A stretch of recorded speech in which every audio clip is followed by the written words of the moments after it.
different, I guess, diseases that come out of it. Is that what you're saying, right, JS? Yeah, mental health, mental illness, psychology, they're all fake. They're all BS. It's misnomers. They're not named. We'll get into it, but yeah. Okay. So yeah, just so everyone understands, all right. So JS is on the side of the affirmative. Yes, it is. James is on the side of no, it isn't. And actually, we haven't decided who's going first, but I'm guessing because you're on the affirmative side, JS, that you're gonna go first. yeah.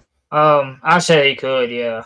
All right, yeah. Well, it makes the most sense anyway, so yeah, it that works does. perfect.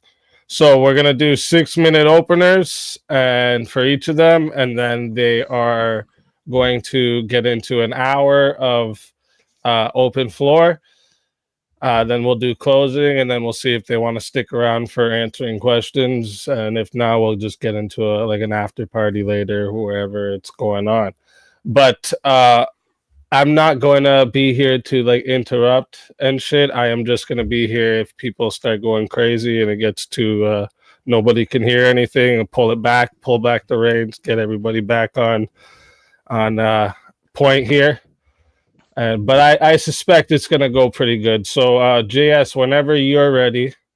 Actually, if you guys should both, let's start out. James, we'll start with you, and then JS can do his, and then get into his opener. James, tell everybody where they can find you. Give yourself a little intro, just so you don't have to do that in your opener. Okay. Well, you can find me on James Life Talks, which is shows up down here on YouTube, Rumble, Twitch, and also got a Twitter, and then also have a secondary channel named James Gaming. Which you can find on YouTube, Twitch, and Rumble as well. So yeah, we try to look up at James Gaming 225 for the gaming channel. That'd be easier. All right, thank you for that. And then JS, if you want to give yourself an intro, and then just give me a little heads up when you're getting into your opener, and we'll start the timer. All right. jsurbanadventures on YouTube. I think also on Instagram. Rumble, it's Dreadedconservative. And I do a Monday night news show, talk about politics, news, a little bit of theology and philosophy. And I stream all night on Monday and Tuesday night doing panels on Discord. And that's my little intro. And all right, let's get it going. James, you ready? Apparently I'm having an audio issue on my end. What the? Oh, no wonder it's the wrong. Never mind. Here we go. Maybe we can fix it now. Am I hearable now, Elder? Oh, we hear you. Yeah, we heard you the whole time. Well, it's on my end of my screen. You might be having it the audio being on both. Is that giving you an issue? Yeah. It just may have been the fact that it was switched on the wrong one. Okay. But you got it fixed now? Maybe.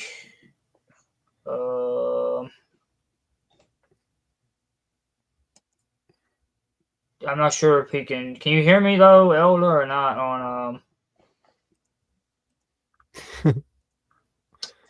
Elder, answer him, motherfucker. If he can even hear me. I have your stream pulled up. Can you hear me though? Apparently, yeah, we can hear you. We can hear you on my stream though. Yeah, apparently, from what Jeremy is saying, no, you can't hear you. Just me and James or Josh are audible. On my stream. Yes. Something is going on with your audio. Maybe you don't have the right mic on that stream, so make sure you're using the same mic for both. Well, I changed it and I thought it would have fixed it, but Just try it again. Caldy. Jeez, Right. audio. Technical difficulties. Yeah, hold on, folks, with the technical difficulties. What the heck? James, can you just start a stream from my stream?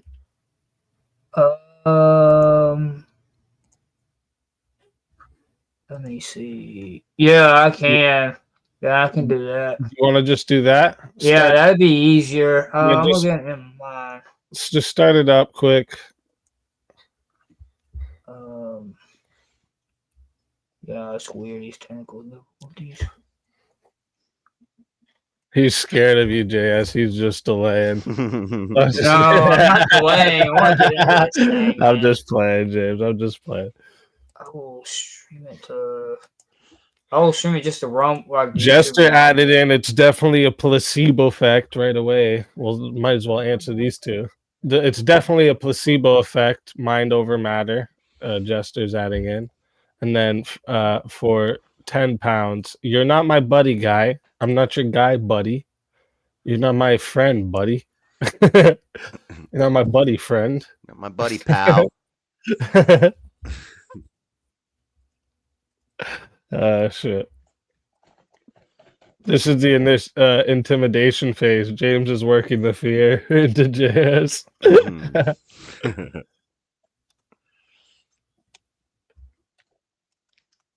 I hope you're prepared, James. My profile picture. Wait, my camera's not on? And then I'll fix it later about the.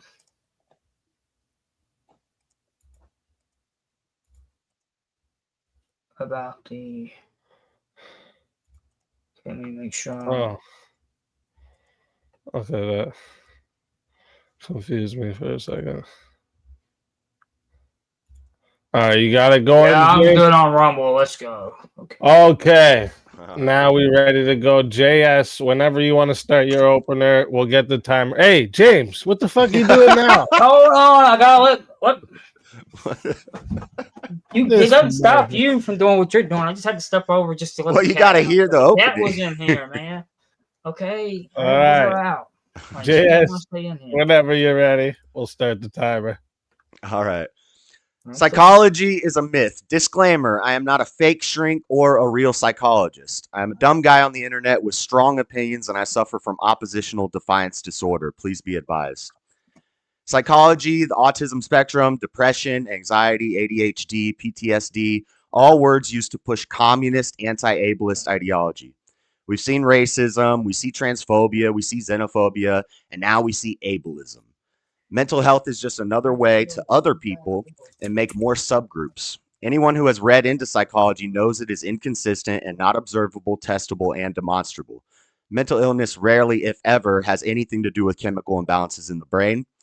The subjective and anecdotal nature of a patient's feelings and symptoms makes true knowledge of psychology impossible. It's also very apparent that the psychological industrial complex has committed dangerous and sometimes evil experiments in pursuit of producing and manufacturing often harmful new medications for mental ailments that will never be truly understood through physical methods. How can my opponent claim to be in the world but not of the world while identifying with worldly metrics? Ephesians 6:12 says, "For we wrestle not against flesh and blood, but against principalities, against powers, against the rulers of the darkness of this world, against spiritual wickedness in high places." In further arguments, I will convey the falsity that is psychological science, cognitive behavioral therapy, and deceptively called mental illness. I will start with the inconsistencies in the pseudoscience that is psychology or the study of the mind. Psychology is currently officially considered a science, but many argue it is not due to its failings in these areas. Quantifiability. Metrics like sadness and happiness are entirely subjective, immeasurable, and unquantifiable, leading to inaccurate analysis of studies.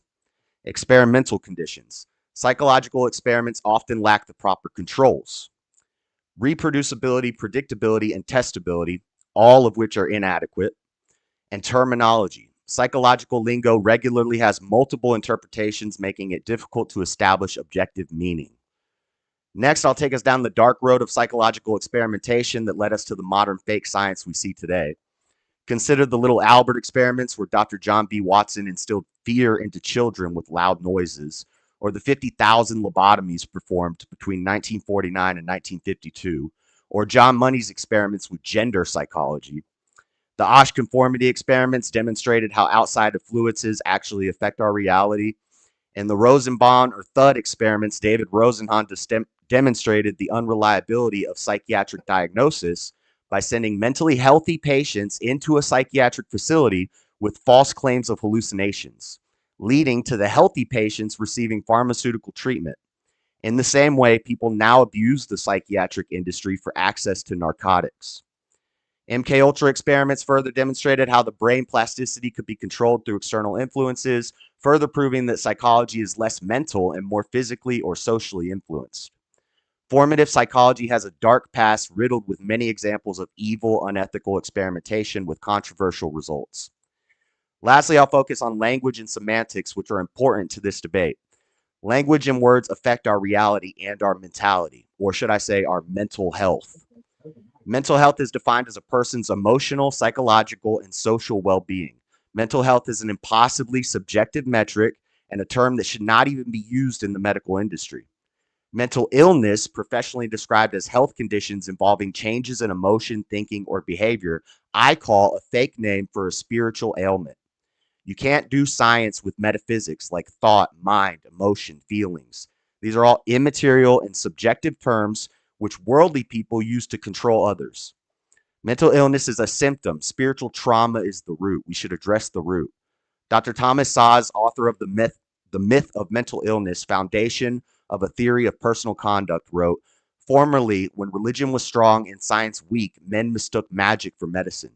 Now, when science is strong and religion weak, men mistake medicine for magic."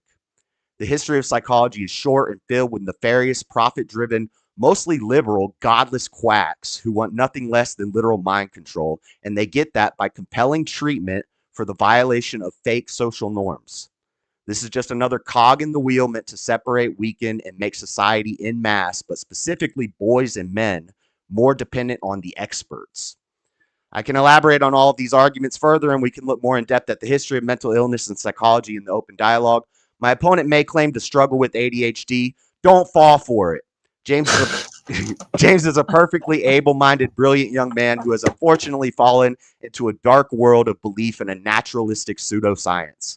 Psychology has a dark history fraught with unethical experimentation, and it's currently in the midst of a replication crisis, and it has a unique incentive for accessing control of language and social behavior. This all sounds fancy, but it boils down to one main issue. People have been here somewhere between 6,000 and 200,000 years. Psychology has been here for 120 years. James, explain to me, how did we ever survive so long without the science of feelings? And that's it. All right. I'll yield the last 30 seconds then. Yep. All right. Thank you for that opener, JS. And James, let me make sure we're at exactly. Okay. James, whenever you're ready and you want to start going with your opener, we'll start the timer whenever you're ready. Okay, I'm ready. Go ahead, start talking, and I'll start it up. Oh, well, I'm not a expert as well as like JS said. I'm not an expert, but my question is, how can JS, a person who claims to believe in like the idea of the world being round and stuff, and in that terms of believing in science, not believe also in the idea that science can be true for psychology if he's gonna talk about logical consistencies and things of that nature. And also, how can he claim to say it's like you can't quantify mental health problems, but yet also you can't really quantify God? So therefore, how can he say that God is real then if you can't quantify God? I mean, in the idea of the quantifying of things. And I have so many questions for my opponent on lots of matters in this thing and everything. So yeah, I don't understand all these things. I guess I'll go ahead and yield the rest of the time. because I really just want to get into the All right. boards. Yeah, that's fine. If you want to yield the rest of the time, that's totally up to you. I just want to ask something really quick. When you were opening, was the timer not on the screen? No, it was there. I could see it. Okay. At first, I thought I didn't have it on the screen. I was like, did I screw that up? But all right, so now we're gonna get into an hour of open floor. So you guys, again, it's just open. Only thing I'll be here for is if you guys are like going too much over each other and we can't hear you, or it gets like way off track or something. I'll rein you guys back in. But other than that, you guys go ahead. I expect it'll be great, and we'll start the timer up. All right. You want to react to my opener first? Do you have anything you want to rebuttal from my opening, or you want me to respond to what you just said? Well, I guess you can respond to what I just said first. Okay, so as far it's interesting you brought up the shape of the Earth. So geology and astronomy, those are hard sciences. Those are things that are observable and testable and demonstrable. We can do experiments, we can make predictions, and we can guess what the shape of the Earth is. And then when the results come in, we can measure these things and we can see that we were accurate in our hypothesis or our predictions. So that's hard science. That's real science. So it's interesting that you deny hard sciences, but you accept the softest, most pseudoscience there is, which even psychologists agree that it's really not. You can't quantify it. You can't. How would you measure happiness, James? How do we measure happiness and sadness? Well, you don't. You probably could measure it based on how someone's neurons react. Now, I don't know. I'm not a professional by any means. That is strictly my theory on how someone could measure that if they did a brain scan of someone. So based on how the neurons react. The idea that brain scans can show things like depression or anxiety or ADHD, that's been debunked for a very long time. People said it for a while, but that's not true. There's chemical imbalances, brain scans. Brain scans, due to neuroplasticity, somebody who is depressed, quote unquote, they would have similar looking brains due to neuroplasticity. But you can't just brain scan somebody and analyze their mental illnesses. You have to basically talk to the person. You give them a form, measure your happiness on a scale of 1 to 10. One of the metrics they use is like how often somebody smiles every day. Could be an indicator of how happy they are. So that they're just using, basically judge your happiness on a scale of 1 to 10. If I ask you, how happy are you, James? That's how we figure it out. Does that sound? I mean, again, why couldn't you possibly measure someone's? How could you not necessarily go to brain scans though? You think you can do a brain scan to see how happy somebody is, or how sad somebody is, or how afraid? Well, based on how the is? neurons react, and then also you could observe the person within a study as well. Could you not? Like if you did a study where you observed someone and stuff. I mean, granted, you can't replicate. I know you're going to say replication is going to be a problem, replicating the study again and everything, but that's not actually how the human brain works, though.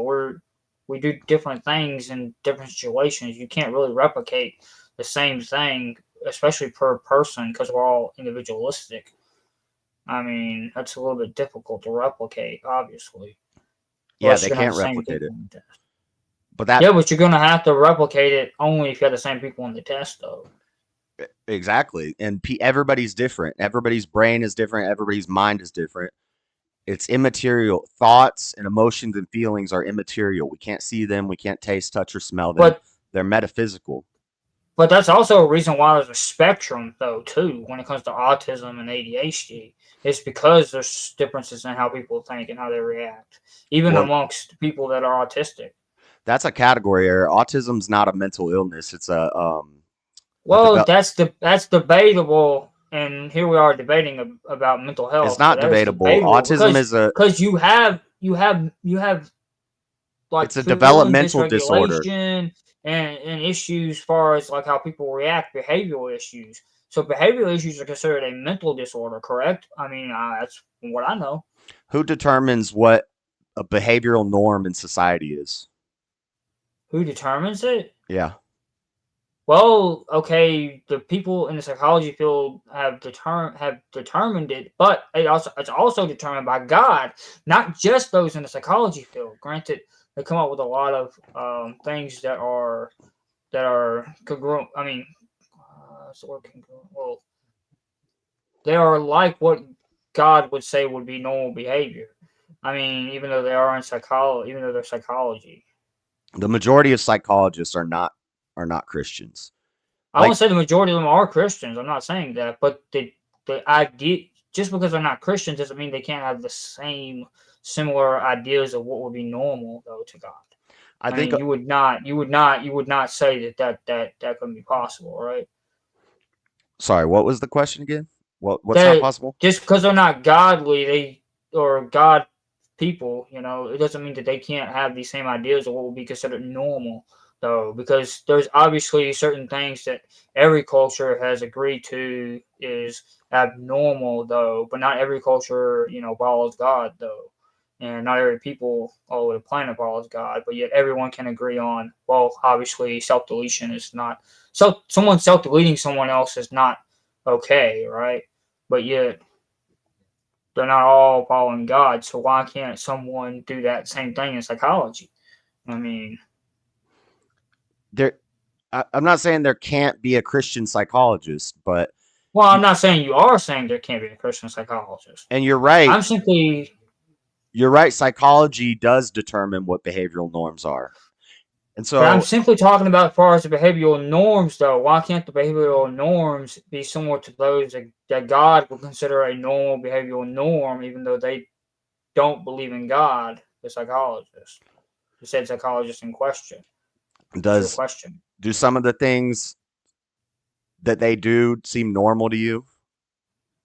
Well, that depends on how you define normal. What's your definition of normal? Now you're defining what normal is. I'm just saying that psychology shouldn't. Psychology shouldn't determine what's normal in psychology in society and be able to compel people. So should you determine what's normal? No, God determines. Because you're now asking, what do they do normal though? That means you're trying to determine what normal is. I think you're missing what I'm saying. What I'm saying is, they determine societal norms, and then in like 1983, the NHS in UK, the Mental Health Act, it made detainment possible by psychiatrists. So now they can compel you to behave how they determine is normal. So think of this, for example. Do you think that there was a lot of ADHD before we had modern schools the way they are now? Wait a minute. Now they can? I don't think, from my experience of going through the psychological field, that they compel you to do what they want you to do. They do. Because I've never been compelled to act the way they want me to act. Yeah, well, that example I just used is specifically in the UK. They can lock you up. We used to have mental asylums. That's the UK, though. We live in the US, not the UK. Well, that's fine. Respectfully. The US has done things like this too. We used to have mental asylums currently, though, right? They don't do it currently. Yeah, we got rid of. Because you're talking about modern day. You're not talking about. Yeah, we got rid of the mental asylums, and they're trying to bring them back. But once they started doing this, it made the insanity plea now a thing, so somebody can not be held accountable for their actions. It made commitment a thing where they can detain you. Whoa. They can compel you. I could call and say, my friend. Wait a minute. Hold on, James. I can call and say that my friend is going to hurt themselves, and I can have that person Baker acted. So, but back to what I was saying about ADHD. So think about this. Back in the old days where they had schoolhouses and boys would go work on the farm in the morning. They'd go to school for 2 hours, learn a little math and reading, come home, work on the farm again. There's no ADHD. But then when they redesign the schools, they determine what's normal in society is for a boy to sit at a desk for 8 hours a day. And the schools are catered towards more girl style learning. Now, all of a sudden, these boys are rambunctious. They have too much energy. They start running around and they're too active. So the psychologist says they don't fit into the box that we've made of how boys are supposed to act in school, so we're going to put them on medication. There are cases of parents, you could get your kids taken if you tell the school psychologist, no, I don't want my kid to be on prescription meth. You know, they could take your kid away because they could say you're harming your child. Yeah, but I wouldn't agree with them being forced not to take medication. I don't take medication. I take I don't agree with it and either. stuff to help with my stuff. Yeah, I don't take medication, and I do things that obviously I would be more open to do. You know, because like I'm doing YouTube and stuff. I actually do that because I want to do that as a job. So it's like I don't disagree that they shouldn't be forced to take medication. Okay. That doesn't mean psychology and things like mental health isn't real. It's just that they actually did something about it in a more natural way because they treated boys like boys instead of treating them differently. But it was still there, though. They were probably still dealing with issues. And ADHD may not have been an issue that that was necessarily noticed because they were learning like traits, or I shouldn't say traits, talents that their fathers would do, right? Which is typically what they would fall into back in those days. Mm-hmm. So whatever their father did, they did, which could most likely have been something they were interested in, you know, and everything. Because obviously people pursued things that they were interested in. So before psychology was called psychology, it was called moral philosophy. And that's when people realized that we can't really know these things. We can talk about these things. We can come up with ideas. We can communicate with each other. But then when they started using science to explain it, instead of calling it what it is, which is moral philosophy. Oh, hold on one sec. You good? I think he could still hear me. So that I can still hear you. You're good. When they switched it from moral philosophy to psychology and they started trying to make it science-based, that's when it all falls apart, because now we're not calling things what they are. We're using words to control people and control society. So in the 1950s, around that time, they realized none of their experiments were really testable because it was all just based off of opinion and it was all subjective. So they started to use p-values and math to verify their experiments. But the problem with that is you could fudge the numbers on that. So that's what they found out. That's why psychology is currently in a replication crisis. They went back and they tried to replicate 100 experiments from throughout the time of psychology, very popular ones. They could only replicate, I think, 39% or 32%, which brings into question all of it. But that doesn't mean that mental health doesn't exist, though. How do you explain the behavioral problems with people? Human suffering. So you're thinking that I'm dismissing human suffering. I'm not. I understand that humans suffer. I understand we have struggles. But as a Christian, you know that we're supposed to get strength from our suffering. Suffering is a human condition. We all suffer. Maybe you suffer with sadness, or maybe you suffer with trauma, all these things. But how do you explain that people have problems controlling their behaviors, though, and they have problems reading the room, as it were, like in terms of like autism and stuff, which is bad. Yeah, but you keep wanting to go to autism, James. Autism is but it's still under this realm of mental problems, though. Like it's still under that whole thing with the behavioral issues that come with it and everything. It's still under the lens. Right, but your behavior is only an issue if they deem it an issue. If they decide this person is socially awkward, they don't act right. So now they label you with something that they made up. Now, autism, I'm not talking about autism, James, because autism is a developmental disorder. It's not a mental illness. There's actually something physically different about somebody who's autistic's brain. Physically? Wait a minute. I thought you couldn't quantify it, though. If it's physically different, then you can quantify it. Yeah, that's why I'm saying I'm not talking about autism. That's not. So you think there's a chemical imbalance in the brain if it's physically? No. Then what's the physical? people with autism's brains are physically different. There's something in their brain that is now the autism spectrum. They made it so broad that now they're not even doing brain scans to find autism. They're doing the same thing the psychologists do, which is give you a worksheet to fill out. You fill out the worksheet. You grade a bunch of things on a scale of 1 to 10. How happy are you? How sad are you? Do you get uncomfortable in public places? Questions like this, which are totally subjective. There's no way we can really. And how do you know the person's not lying?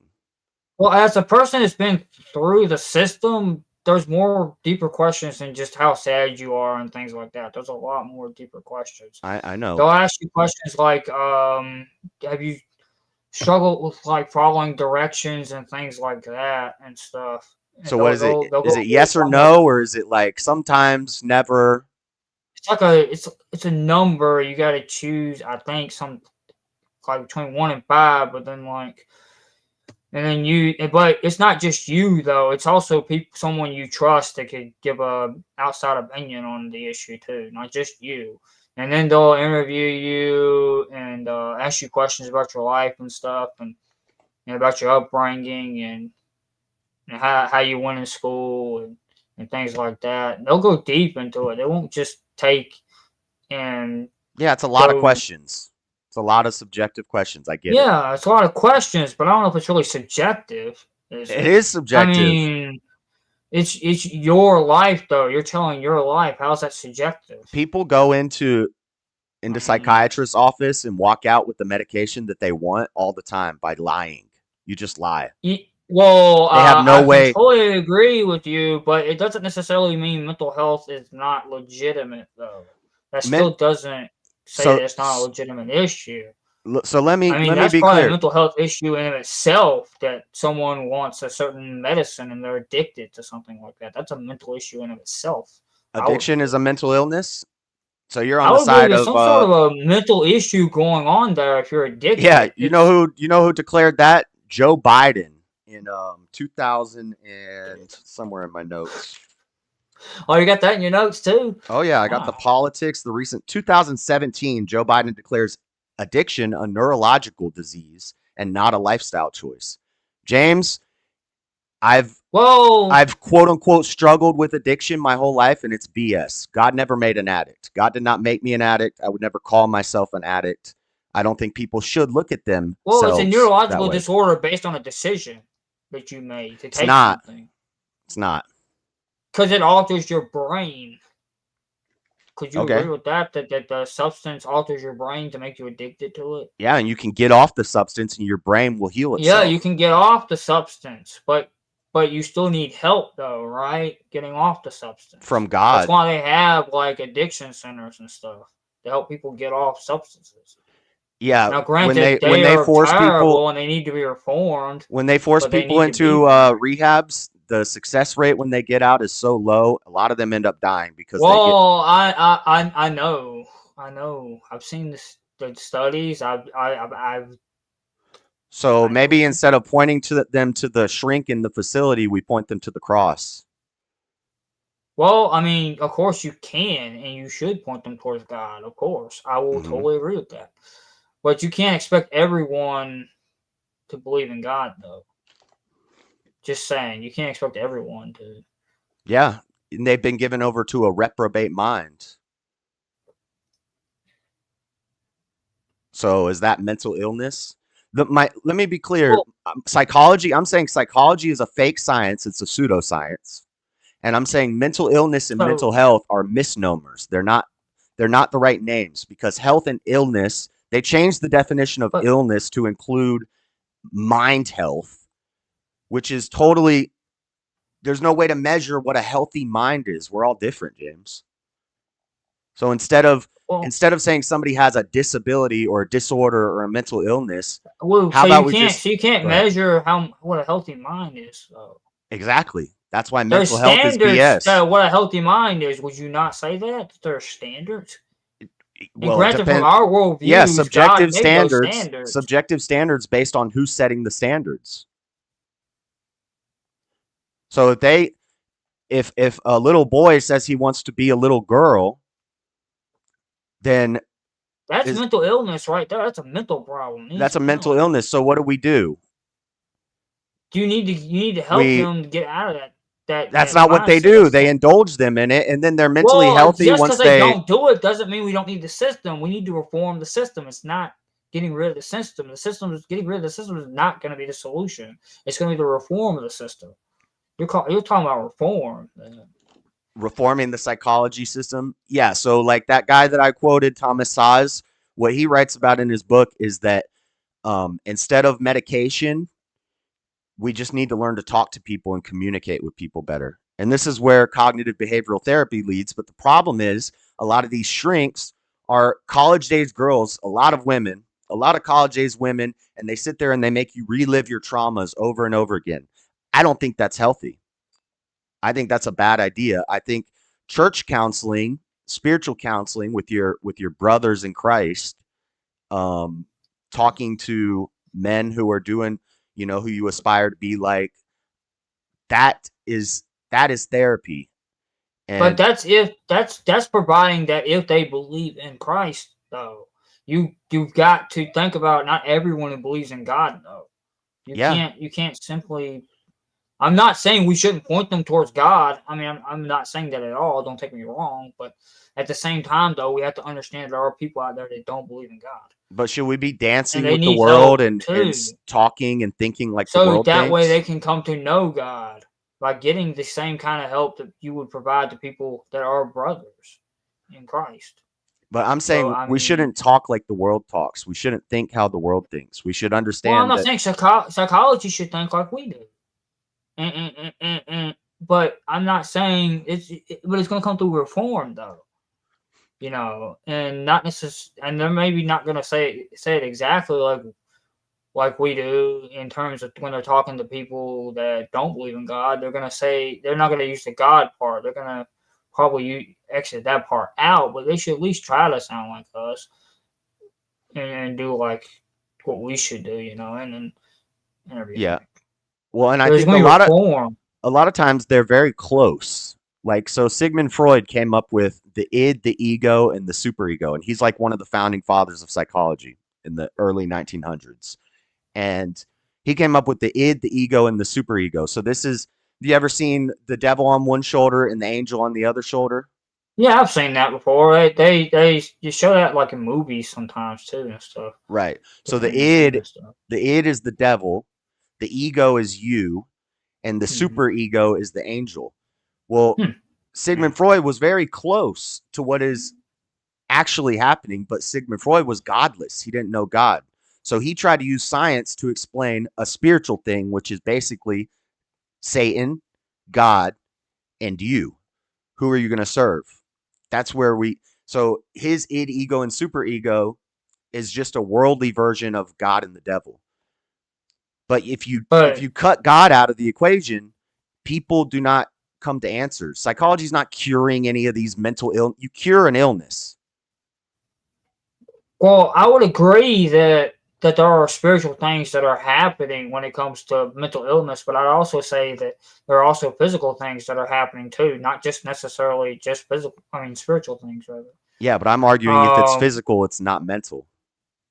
How is that? You've agreed that autism has a physical element to it, correct? Yes, but I keep telling you, autism which is a mental issue. Autism is not a mental illness. Down syndrome, it has behavioral Down syndrome is not a mental illness. But it has behavioral issues, does it not? Yeah, but it's not a mental illness. It's not psychology that deals with Down syndrome. Down syndrome is psychology is the studying of the behavioral studies, right? Studying behavior. Yeah, studying behaviors. Yeah. But therefore, it would be a mental illness. Do you think we're animals, James? No, I don't think we're animals. I think we're created by God. Okay, so a lot of these experiments that they do to study behaviors, they'll do it with animals. They've done it with monkeys, the Harlow experiments, the Harlow's Pit. They've done it with rats, Universe 25, and the Rat Utopia experiments. And then they'll use these. So like with the rat experiment, I think you were there when we were talking about it with Caldy. They have all these rats in this thing, and then they just they figure out. I think I was in the chat. those experiments led to city designing because Yeah. they took the behavior of the rats and equated that to the behavior of humans when they're over socialized and over too densely populated. So they designed city Is building around this rat experiment. what The is problem this? is, Why does this disprove that psychology should be because getting rid of though? the problem is we're not animals. We have souls.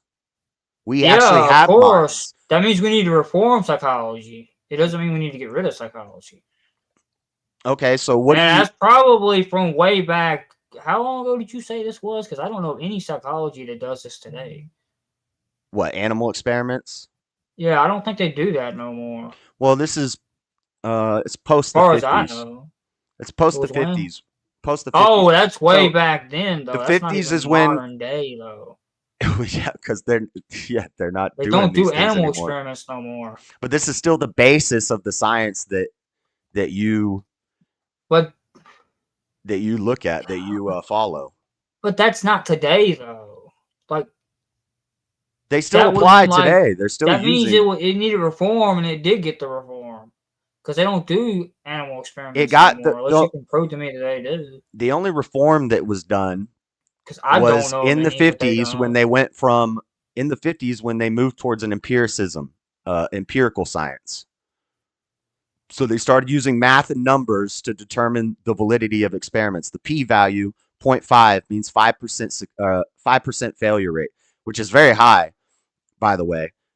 It's a high p-value. And then they started finding out that you could just fudge the numbers up a little bit. You could alter the numbers and alter the metrics to get the results that you want out of the experiment. They teach kids in psychology classes how to do this in college. Yeah. They teach them how to alter the numbers to get the results they want. Because with psychology, it's based off of publication. You need to get peer reviewed and published in a journal in order to make money. It's profit driven. So 95% of the peer reviewed psychology experiments are all successful. So there's no unsuccessful experiments. No, they don't publish the unsuccessful ones because that won't get peer reviewed and published. They don't even submit them. So they're just submitting stuff that works, and they're messing with the numbers to get the answers they want. And this is how we determine how we're going to treat people's minds. That's crazy. But it still sounds like you're calling for reform, though, instead of getting rid of the whole system itself. If we could reform it to rewind the clock 100 years and go back to moral philosophy and just talking things out with people instead of calling it.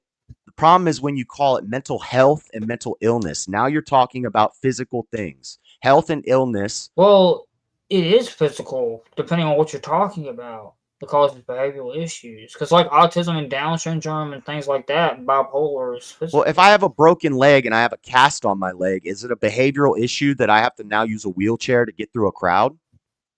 Is that a behavioral issue? It's not a behavioral issue, no, but that's a leg, though. You're talking about. But I'm behaving differently.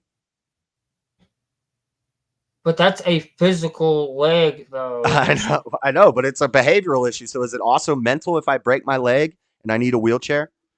I'm behaving differently. I'm causing problems in society. Now they got to build me a ramp. You get kind of depressed and stuff, and then you'll get over it at some point once you get used to the fact that you are missing a leg. But and then you still have to do things differently on how you act and stuff. So you have to think differently on how you're gonna react as far as physical wise and move around physically. So I mean, in a way, it could be, but I think that's going a little bit too deep on down the rabbit hole though of mental issues. That doesn't exclude like behavioral issues like you get with like as far as autism and stuff.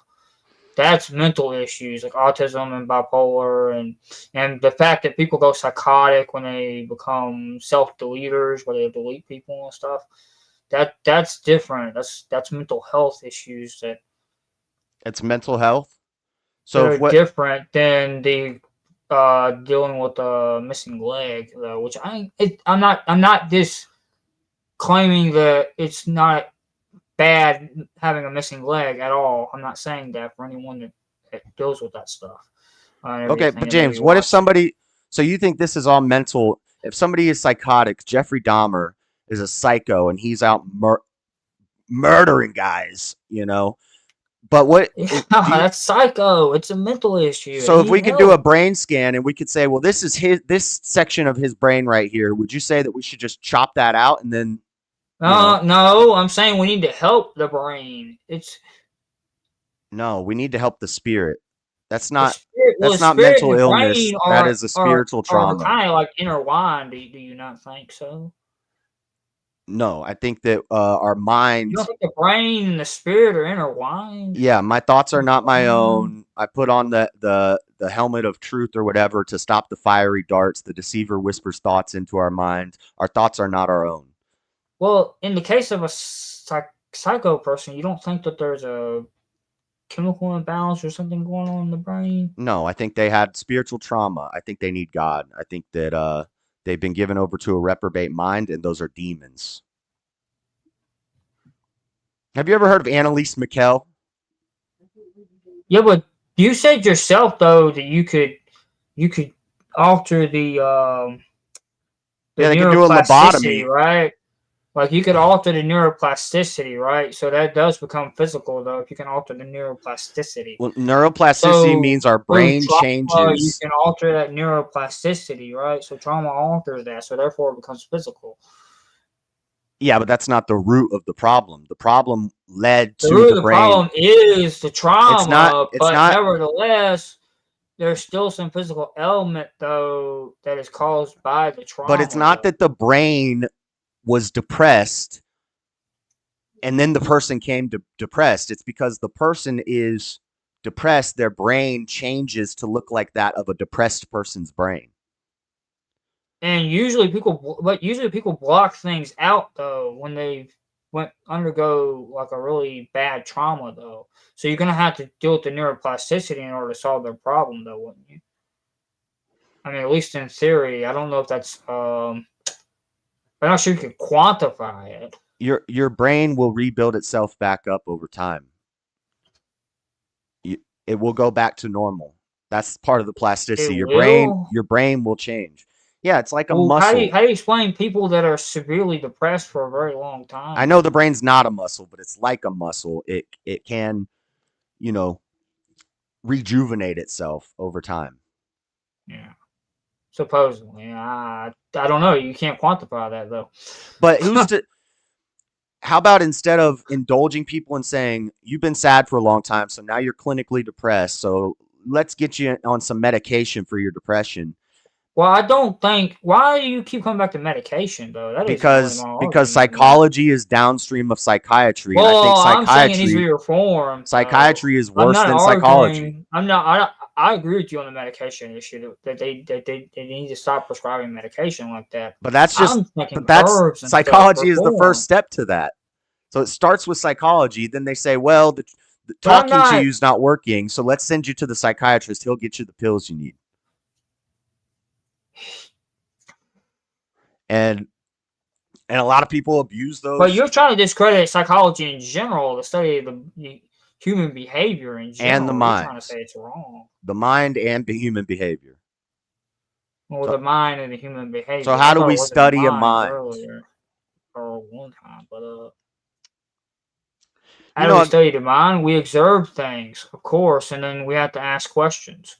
We can't really actually maybe physically quantify it right now, but there's probably a way to quantify it if you could just trust the science. But trust the science. By obviously don't trust the geologist, but trust the psychologist. That makes sense. Yeah. Well, hey, flat Earth is a whole nother thing, though. Yeah. Okay, I'm taking the Bible for what it says. What does the Bible say that you do when you suffer with anxiety or worry or fear? What does the Bible tell you to do?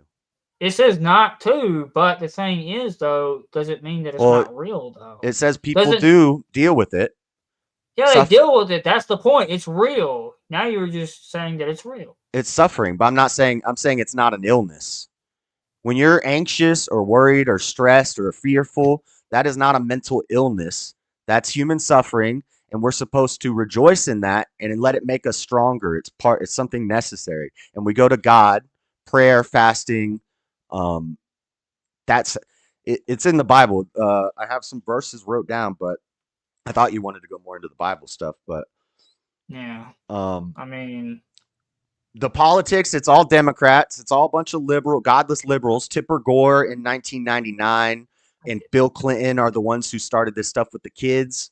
They what was it called? The Brain and Behavioral Research Foundation, which focused on they were advocates for early intervention and prevention. So get the kids in there young, stop the mental illness in the children. That's Tipper Gore and Bill Clinton. Then Joe Biden, the NHS in UK is locking people up. These are all godless liberals, James. There's also a lot of socialist and Marxist roots in this. It is crap. But does that mean psychology is not real though? Just because? Oh, I think it's worse than not real. I think it's nefarious. I think it's evil. So it's not real, but in that it's evil, in that it's a deception. It's the deceiver. It's a trick they're playing on us to control people and divide us up, make people dependent. Go ahead. Just real quick, I just want to remind everyone in the chat we're at 25 minutes left. I paused the timer here while I did this quick. We're at 25 minutes left. Chat, if you want to get questions in, we'll ask all the super chatted questions at the end of the 25 minutes. Also, if both of you are okay with it, I was going to say I'll allow for people to come up one-on-one if they want to challenge either side. Yeah. I'm okay with that. Yeah, I'm cool with that. Okay, so we'll also open up the panel to see if anyone wants to come and talk about either view they've heard, and we'll do that for a good a little bit after, depending how many people come, and then we'll close up and go to an after party. But yeah, you guys still got 25 minutes on the clock. Make sure you guys hit like. Make sure you guys both go to both debaters' channels as well. They're both streaming, so go give them a like. Go give them a sub. All right. And yeah, so you guys can go ahead, get back into it, and I'll start up when you guys talk. Okay. Yeah. So, what do you want to go down, more the Bible road, or do you know anything about how they get these studies peer reviewed in journals? No, I've heard some stuff about it, but I haven't really done a lot of deep diving in how they get the peer reviews in the journals. Well, so now that they're in the replication crisis and they're going back and looking at some of these peer reviewed experiments, there was a guy named Daryl Bim that proved that ESP was a thing, extrasensory perception. He proved ESP is a thing with psychology. It's not, but he proved it. There was a guy that got a peer-reviewed study in a journal about how a bunch of people could listen to a certain song from the Beatles and they would lose a year off of their life. Yeah. Yeah, you make that face because it's nonsense. But he was if they can prove that, then they are psychotic and they need help. Well, he was doing it to prove a point. He was doing it to show that if you work the numbers right in your experiment, you could get anything peer reviewed and published. You go back to numbers, though. That's not how they should be studying things, though. Right. Well, that's how they've been doing it since a little after the 50s, because they had to move to an empirical scale, so they had to use math. And okay, numbers. then that means we're talking about reform, though. Okay, how do you want to reform it? I say we go back to before there was psychology. We call it moral philosophy. The first mental asylum was in 900 AD in Cairo and Beirut. It was a Muslim. Well, I think we need to get mental asylums back. I would totally agree with that. But they didn't call it a mental asylum. The Muslims called it, the patients were called the afflicted of Allah. Yeah, I've heard that. Yeah, I think you've talked about it before. Yeah, leading up to this debate. I think that sounds like a better idea. These are people have afflictions. People suffer. I understand people get sad. People get anxious. People get worried. And they need help working through it. Yeah. I mean, we But need to have some psychology, mental asylums. but psychology But is not. psychology still, it doesn't mean mental health doesn't exist, though. It doesn't mean like things like autism and bipolar and things So like how that do you? doesn't What do exist, you though. call a healthy mind? What does a healthy mind look like? How do you know if somebody's mind is healthy? Well, if it's healthy, it's living according to what God says. It's by God's standard. So they have Whatever, perfect you know, what, peace. That would be a healthy well, mind. yeah, if they are wholeheartedly into God and they're doing the best that they can, they should have relatively perfect peace, because there are going to be ups and downs, obviously, in life, because we go through struggles and trials. But we should come back to the peace that God gives at the Okay, end of the day. I agree. But does Of course, psychology give people that peace without God? Is there a way to get that peace through that psychology? means that means there should be some reform, though. That's still calling for like a reform, though.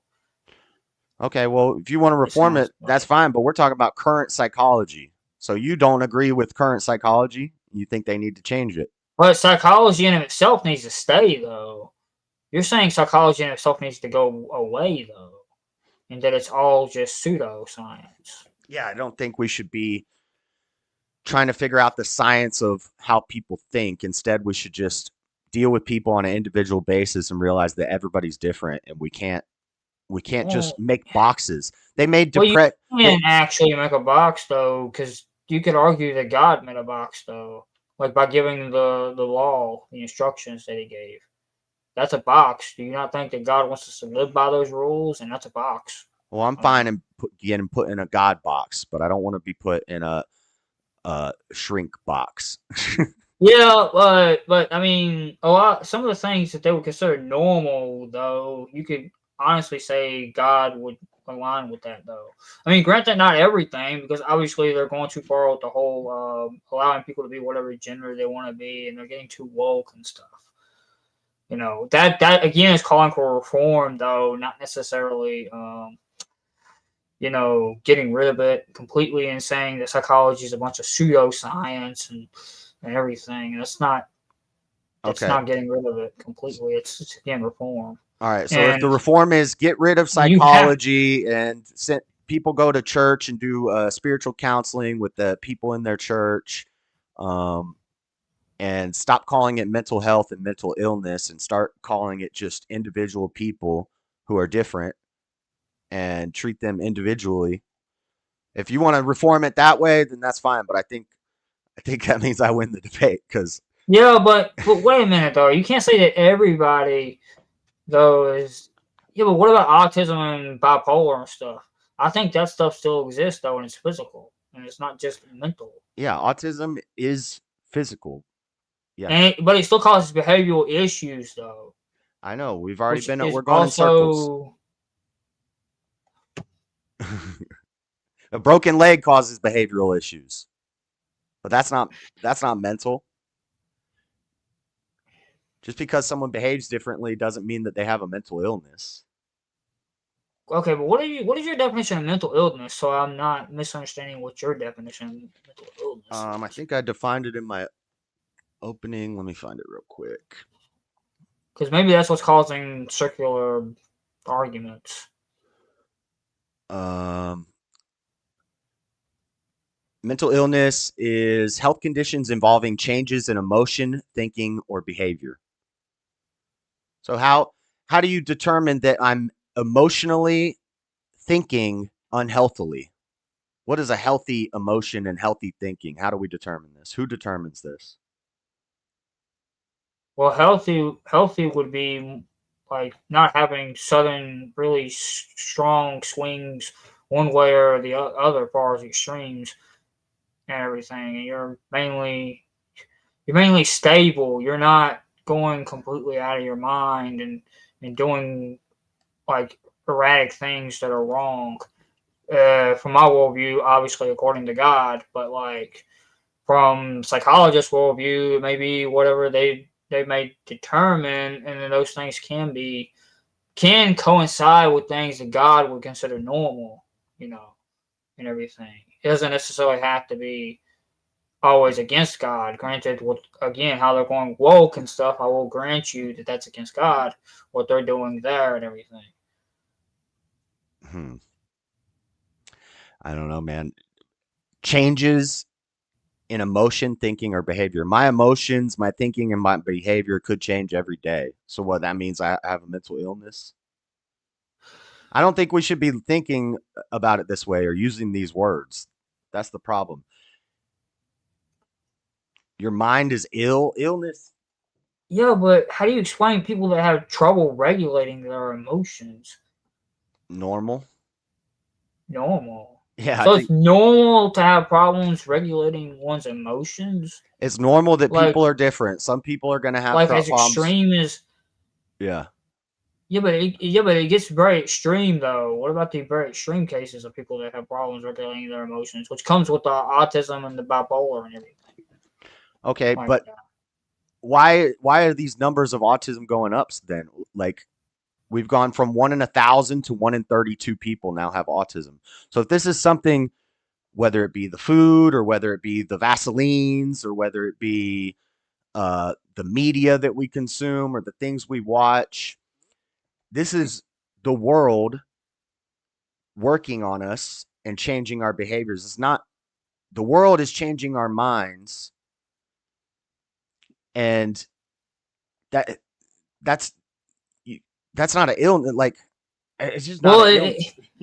it could be with the way the world has changed. You got to consider we're not the same as we was before. We have social media and all this stuff, and maybe with the way the world is shifting, we're going through a shift right now that brings these things out more.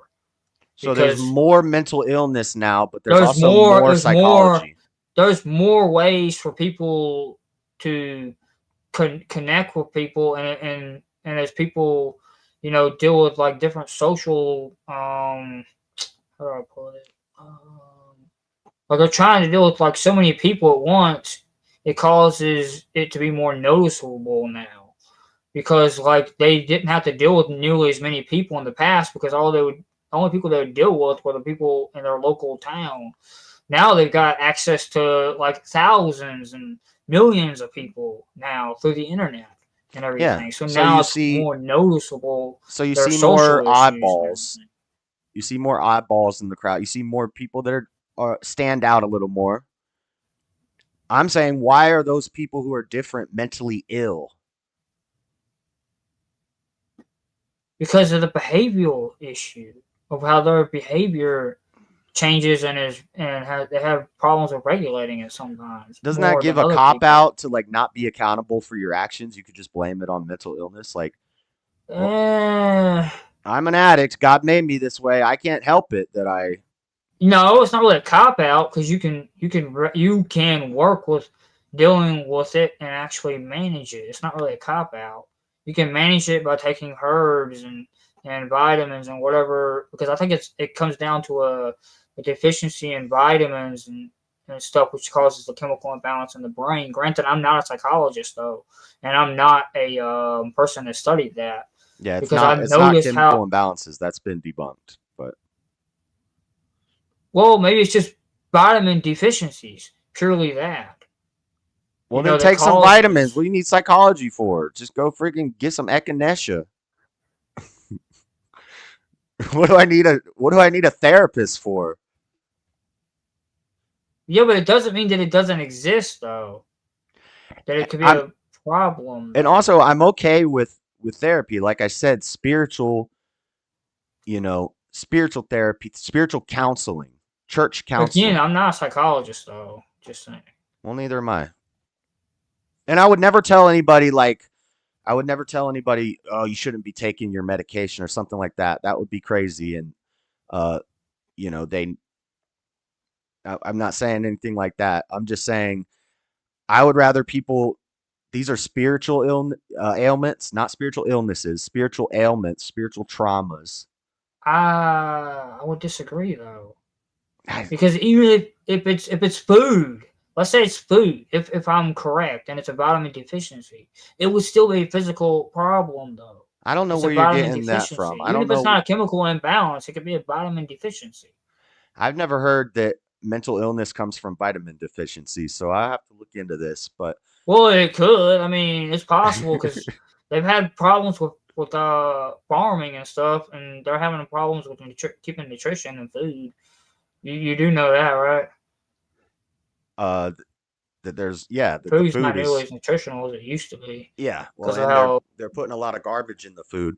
But so then that's not so people aren't mentally ill. People are physically ill from eating garbage. but that causes physical issue. I mean, mental issues with the physical issue. I was never arguing though that I'm fine with saying mental issues. I'm fine. I was always arguing that it's a physical issue. I was that could cause mental problems. I was never saying that it was purely just. And I was never saying it's purely just physical. I was also saying that it could be spiritual too, because I believe there's a spiritual element. I because think I it's I all know spiritual. I know from the Bible that you could have like intrusive thoughts, Mm-hmm. So that's a spiritual element, but there could also be a physical element, though. Yeah, there's a girl named The way Annalise. humans have caused a nutrition deficiency or a chemical imbalance or something.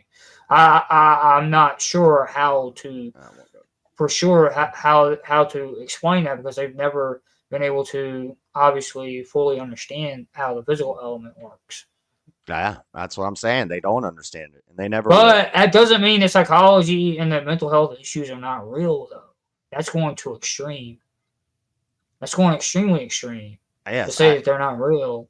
Yeah, again, So I understand just because they have not been suffer. able to fully 100% prove something. I mean, they haven't fully been able to 100% prove that there's a God, but me and you would believe there's a God, right? I wouldn't expect science to show me God, just like I wouldn't expect science to show me what a healthy emotion looks like. Right, to prove mental health issues, though. So your logic would have to follow that you'd have to expect science to prove God, though. No. How is that my logic?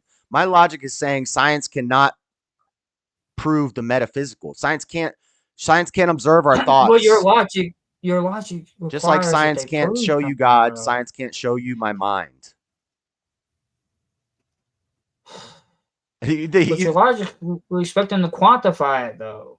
I don't expect science to quantify. That was one of your argument points, that they can't quantify. If they made a science up where they started trying to scientifically explain God, I wouldn't believe it either. I would call that fake. Really? Yeah. Really? How does that work?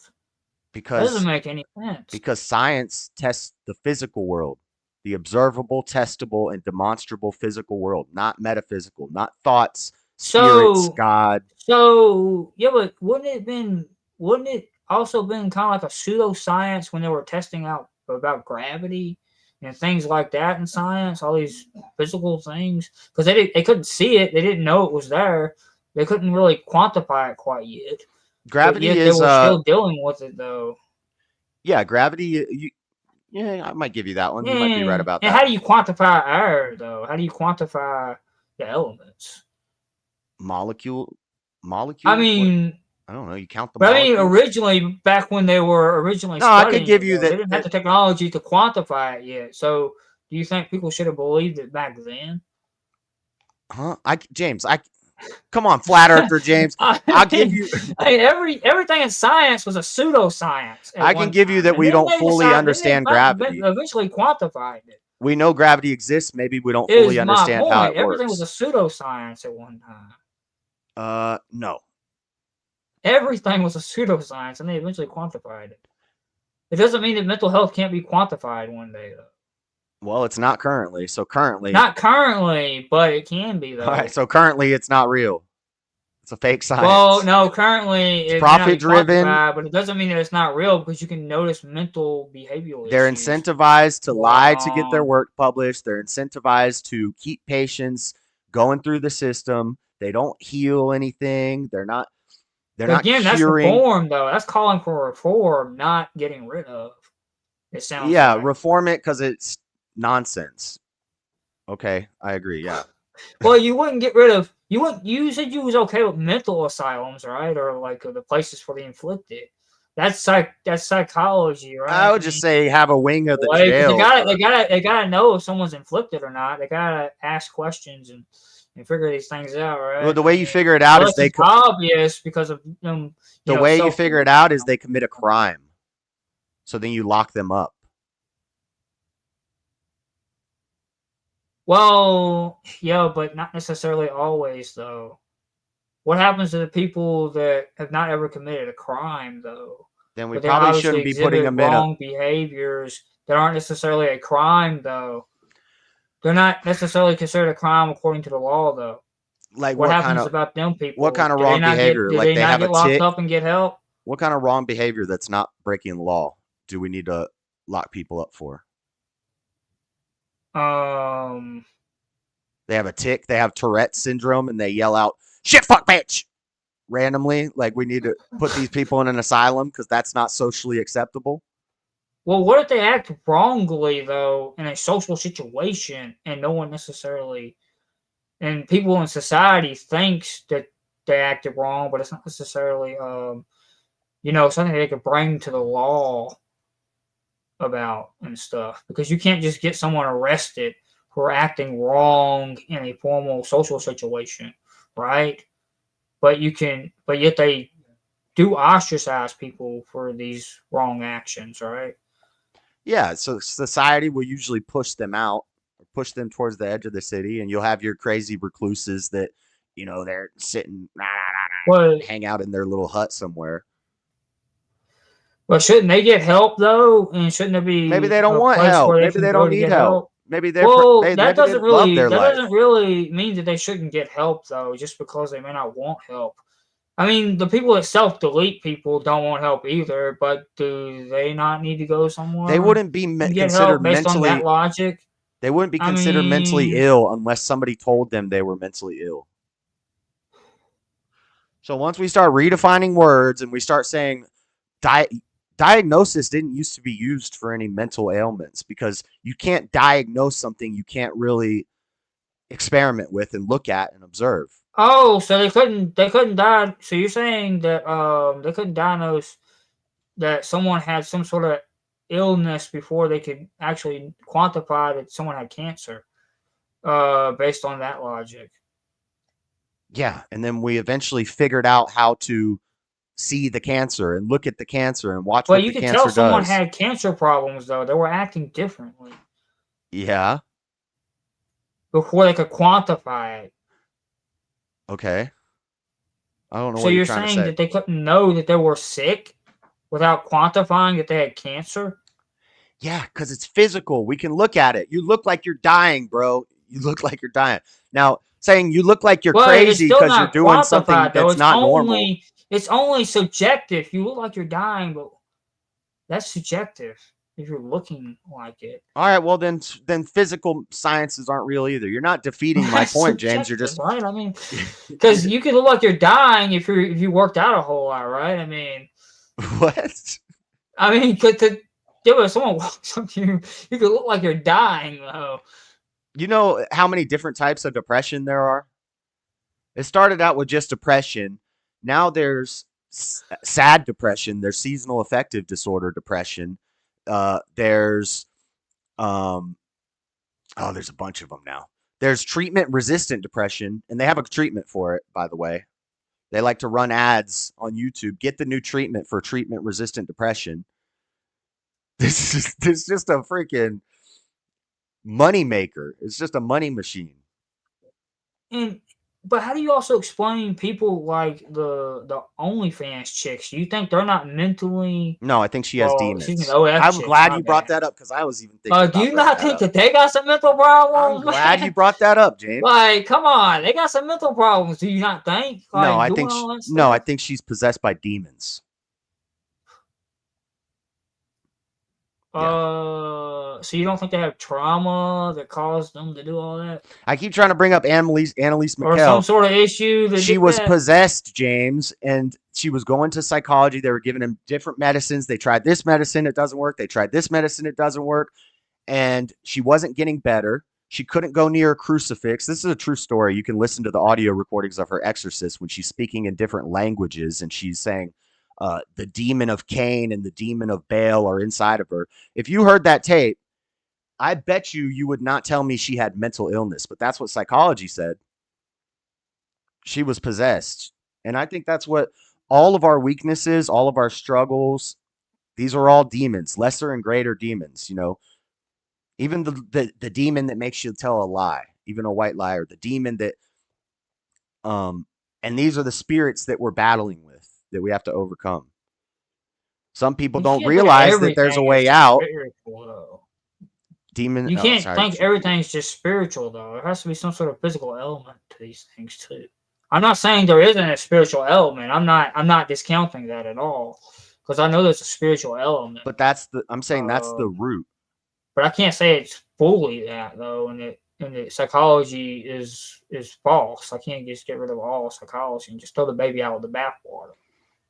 Well, you haven't shown me how to reform and make psychology more scientific.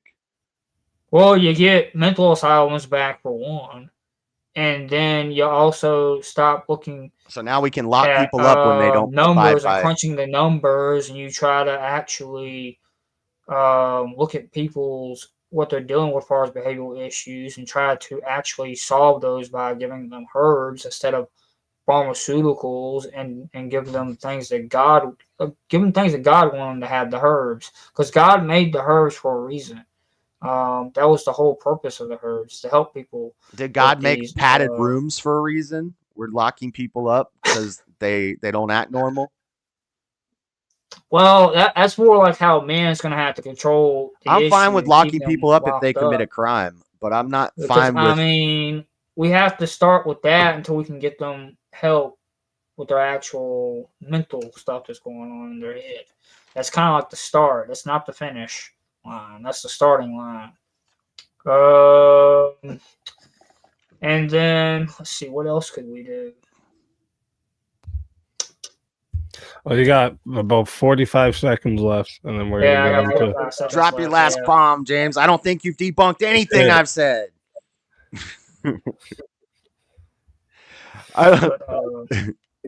You've done good, though. This is your first debate. You've done good. I think you both I mean, I don't want to waste the rest of you guys' time here, but both did really good.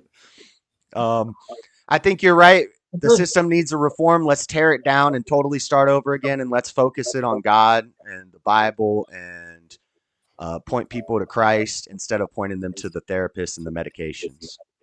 But I still, like I said, I don't agree that psychology in of itself, studying the human mind, is wrong, or the human behavior thing is wrong.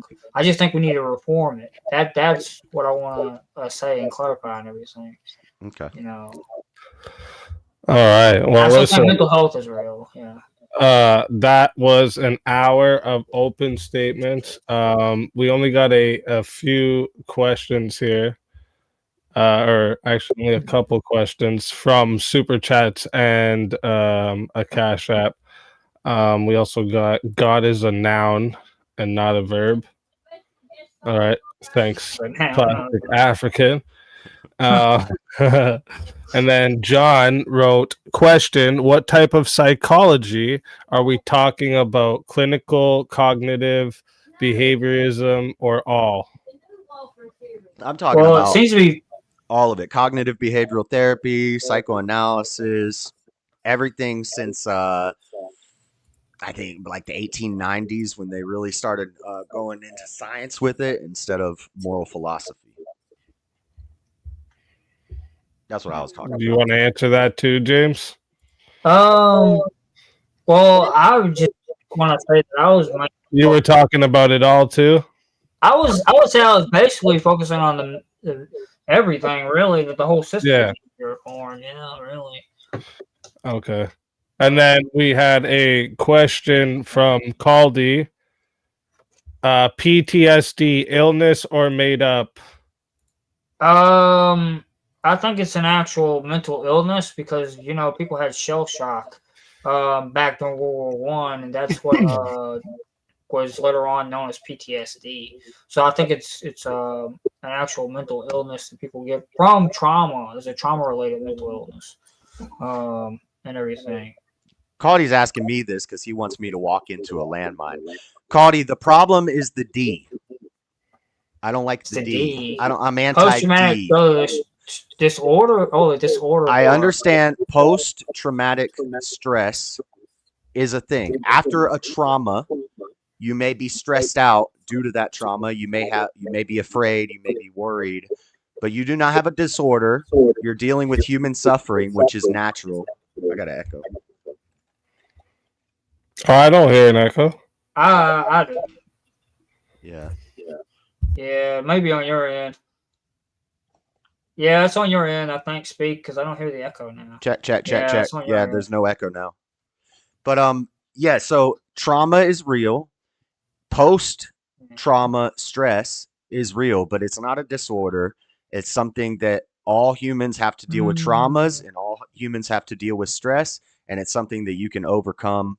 You can have perfect peace through God and pills and ask veterans that they have perfect peace after that. Even the veterans that all of them believe in God, even the ones that believe in God, still deal with struggles. And but I don't think they have a disorder. I'm saying they're having a natural reaction to a trauma. It's not a disorder. You're not mentally ill. You're not mentally sick. You're dealing with a trauma. They deal with it long term though. Like, it's not a long-term issue. You can just get over it one day, and it's when did I say that? Door and move on. That's not a very good steel man, James. Yeah, but just that you can get over it. Like, you can overcome anything. Get over it one day. Yeah. I'm not saying like literally in one day, but like one day after a while, you can just get over it. You don't deal with it for the rest of your life. Yes, you can overcome the stress from your past traumas. Yes. It's not something you have to be. Can you quantify that? No, because it's metaphysical. No, because it's a spiritual thing, James. That's the point I've been making the whole time. Well, then how can you prove it without quantifying it? Like, I'm not trying to prove it with science. You're not getting me. You're not getting me, James. All right. Well, look, I want to say we got some people that want to come up, and I'm going to bring them up one at a time so they can address whoever about whatever. Are we doing like closing statements? Yeah, I was going to say, that's weird that it's like you're reading my mind. I was going to say, why don't we do your closing statements right before we start bringing them up?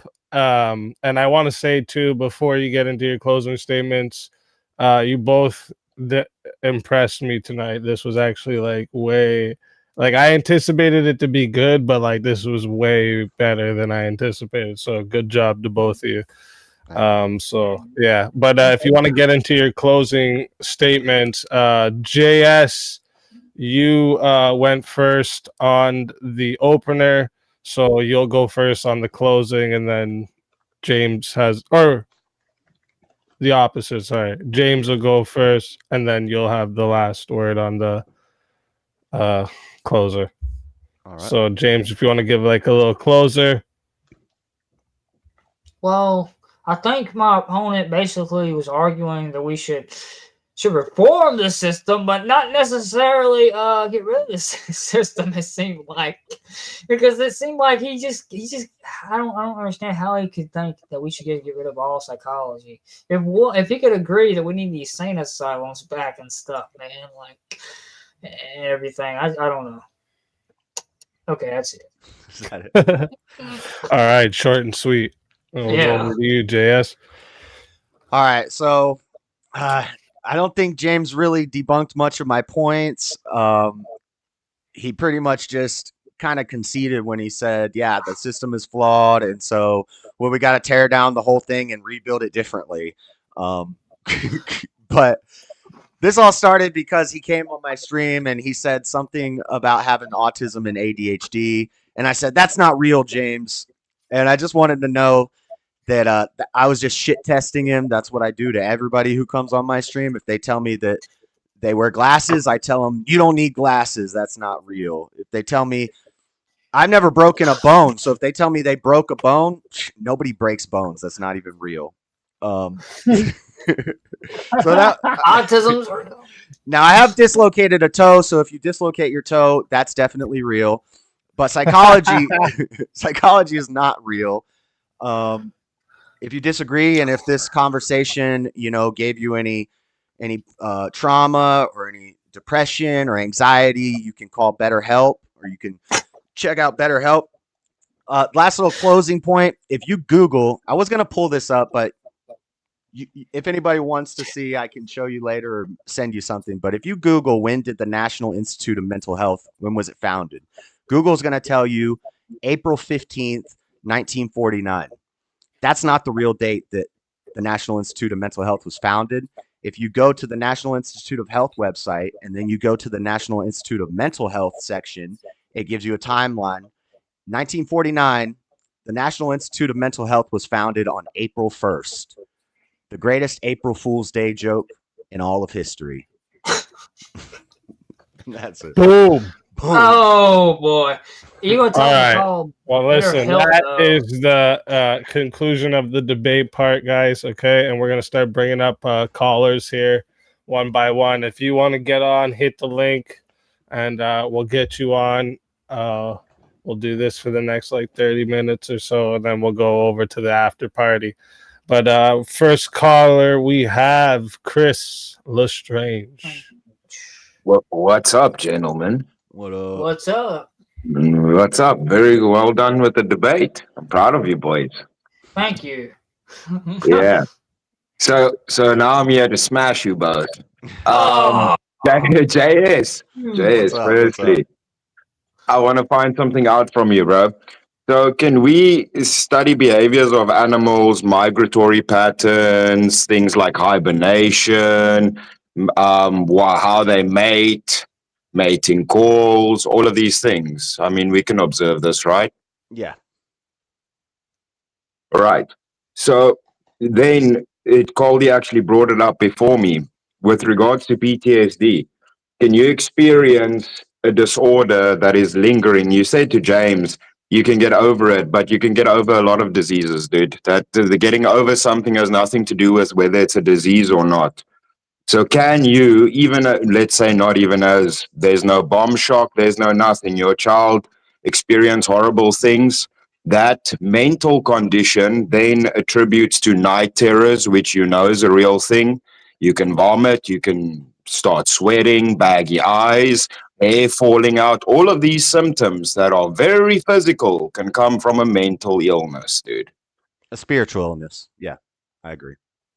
No. We're not talking metaphysics right now. How can you quantify you a spiritual illness? You're talking about somebody's mind. Yeah, and with physical. Oh, but there's very physical symptoms, JS. I know, but the symptoms, the root is the spirit. The mind. It's a spirit. Is just a symptom. It's a symptom.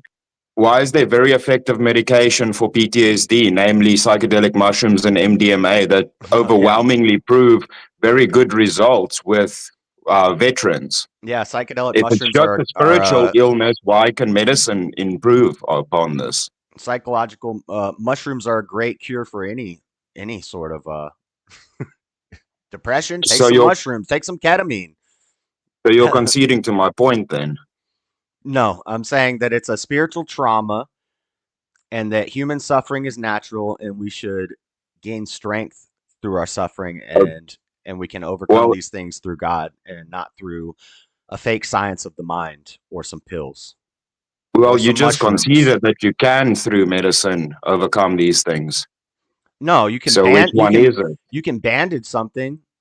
Yeah, I could take a sleeping pill and put myself to sleep and not deal with my depression anymore. Like while I'm asleep, I could. Yeah, I could. But does that cure it? No, and it doesn't. Right? Do the mushrooms cure the PTSD? Well, overwhelmingly, documents, data, research, real science shows yes, it does, JS, because we can study behaviors. You conceded to that.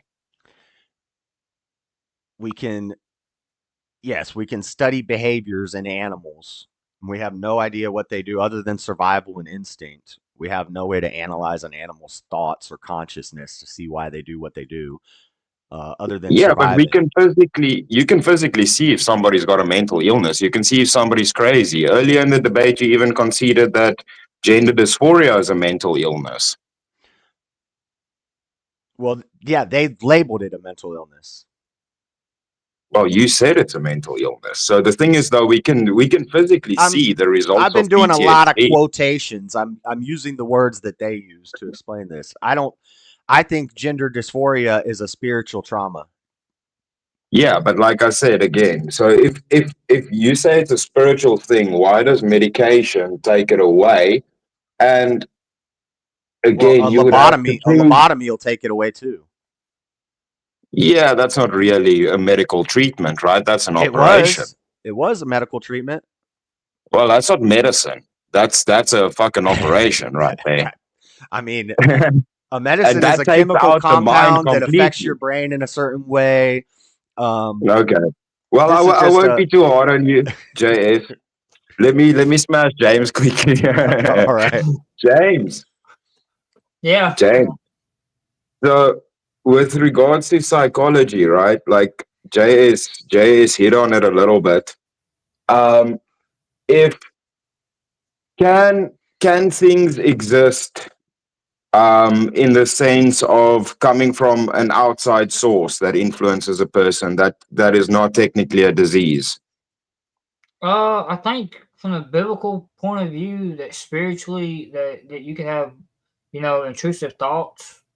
So yeah. Yeah, like I would the think so. logisme in orthodoxy, right?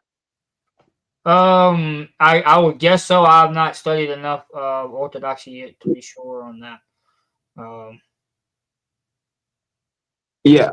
So but with regards to that then, right? So if we're going to go into the religious realm, like I kind of said to JS, if we can't actually pinpoint to something, right? So we can't say this is the thing that's making you ill. How can we then say that it is a thing? If we can't point to the thing, how do we say there is something if we can't even show it? Well, I mean,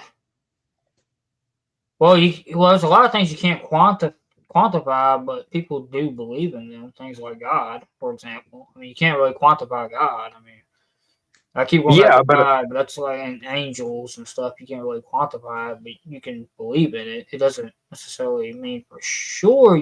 That's the whole idea of faith and everything. It's like believing in things unseen, and things like that. Yeah, no, for sure. But think about this, right? How do we know somebody's just not a fucking asshole? And we're like, this guy's crazy. This guy must be mentally ill, but he's just a dickhead and he likes punching people in the face because he's a terrible person. How would we delineate a disease just to a person being like JS took it kind of into the spiritual realm, but let's take it a bit away from that and just saying they have a tendency to be a horrible fucking human. Well, I mean, you should be able to quantify it if it's physical. I mean, there has to be some way to quantify it. If it's I mean, physical, because I think there's a little bit of both, like the spiritual and the physical. I don't think there could be separation of the two. I think they can coincide and still. so, but that's kind of what JA said. Ticks and things can be programmed out. People can be programmed so they can have their whole minds MK Ultra. So how then would we say that this specific thing is a disease and not just a personality trait of the person or a lack of temperance with these intrusive thoughts or the logisme or however you want to play it out, right? That they just don't have the necessary temperance to control these thoughts or not be a shithead, but that it's not actually a disease, but just a flawed personality trait. Well, would it be a flawed personality trait if something physical is going on, like not enough vitamins or something, which could cause mental issues or even a chemical imbalance in the brain? I don't know which one it would be for the autism and things like Yeah. that. Yeah, but with that, we can actually see something. So we can say, okay, well, you have a vitamin deficiency, correct? So this is causing A and B to happen. We can say, wow, fuck, man, I'm hallucinating and all this shit's happening. And somebody's like, yeah, dude, you've been in the desert for 3 days. You have no fucking water in your body. That can cause severe hallucinations, all Yeah, these things, but it's because of a lack of being hydrated. So there's a yeah. physical cause showing why why the person is unhealthy. But what if there's nothing to point at? How do we then call that a disease? Nothing at all. That's a difficult one to say. That you have to study it out, though. Be my thing. Just study it out and see what you can find and everything. I don't know how you call it a disease if you don't have nothing. But is All there right. anything Well, you're trying to point at, though? Question? no. I appreciate you both. I just had to come in here. I felt Yeah, responsible as the VK winner to just come kick you guys in the nuts a little bit because I love you. That's fair. Okay. That is All fair. right. Everyone sub up to the VK champ, all right? Shot, man. Thank you, That's guys. You perfect did timing well. because Yeah, I he's said I starting was the going to channel, give everyone everybody. like a 10-minute limit, and Yeah. you were literally counting down at 5 seconds when you said that. So that was Oh, perfect. nice. Shot. Thank you, Easy. Thank you, guys, for Hey, letting thank me you for come up. calling, bro. Oh, yes, sir. Thank you for And calling. come Chris. up on the after And, party. All right. And All right. everybody go sub up to Chris. He started the channel. So, yeah, definitely sub up. Facts. All right, next we got Teriak. Yo. Oh, boy. So Here we first go. of all, Oh, you're James, super low. Let me turn you up. Hold up. 1 sec. Try Doesn't now. be turned up here, laddie. Try now. Test 1 2. Test 1 2. Look, can you turn yourself up on your end? Because I got you turned up I on. think my thing went down. Holy. If you know what I mean. Yeah, 1 sec. Hey, what do I know? Oh, there you better. go. That's better, yeah. There you go. There we go, boys. There we go. So yeah, very impressed with James. Like I think he's coming a long way. You know what I'm saying? When he first joined the VK session. So appreciate you, James, doing off the skills. Again, JS, impressed with your combat skills here, but I have to drill down a couple of definitions. What is your definition for disorder? Off the top of my head, a disorder. Not functioning properly. Something not functioning properly. What's the like you'd say it's like abnormal human behavior, right? So then, like, what would be your definition of demons? I don't know Like, if I would consider abnormal. Is that the definition? Is that the Yeah. abnormal human behavior Yeah. is a disorder? So like the official thing So would if be I pick it my denotes a nose, I have. condition. If I pick my nose and I eat my boogers, I have a disorder. Yeah, so it denotes a condition that disrupts normal physiological, psychological, or behavioral processes. So that's what disorder is. Yeah, it's a circular. It's a when you're- circular definition because psychology. They put psychology in the That's not definition, circular. but psychology refers to mind and behavior. So a disorder refers to Yeah, we're just talking psychological about disorder. behaviors, and psychological behaviors refer to behaviors. And you just keep going in a circle. Yeah, no. Well, like in terms of circular definitions, when you use the word that you're actually defining it. But to move it on from there, because again, I know I'm pressed for time. When you say that person has demons in them, what do you mean by that? They're possessed. They have evil spirits in them. Yeah. So what does that mean? I can't give you a scientific explanation because it's not scientific. It's metaphysical. So demons are fallen angels, spirits that move through people and affect us negatively. Yeah. So it'd be negative human behavior. Demons are negative human behavior, Yeah. or spirits or. So if you're to say that person's he's possessed by a demon, you denote that like he's speaking crazy, speaking in tongues, doing something that's not normal human behavior, correct? Sure, yeah. So you understand the parallel that I've drawn here between disorder and demons. Like when psychologists are saying disorder, it's pretty much the same thing as when you're saying demons. Yeah. Yeah, I'm fine with saying that a demon-possessed person has a disorder. I'm okay with that. Yeah. So like, basically, the reason why I'm They saying don't this have is a that like, disease. They don't have an illness.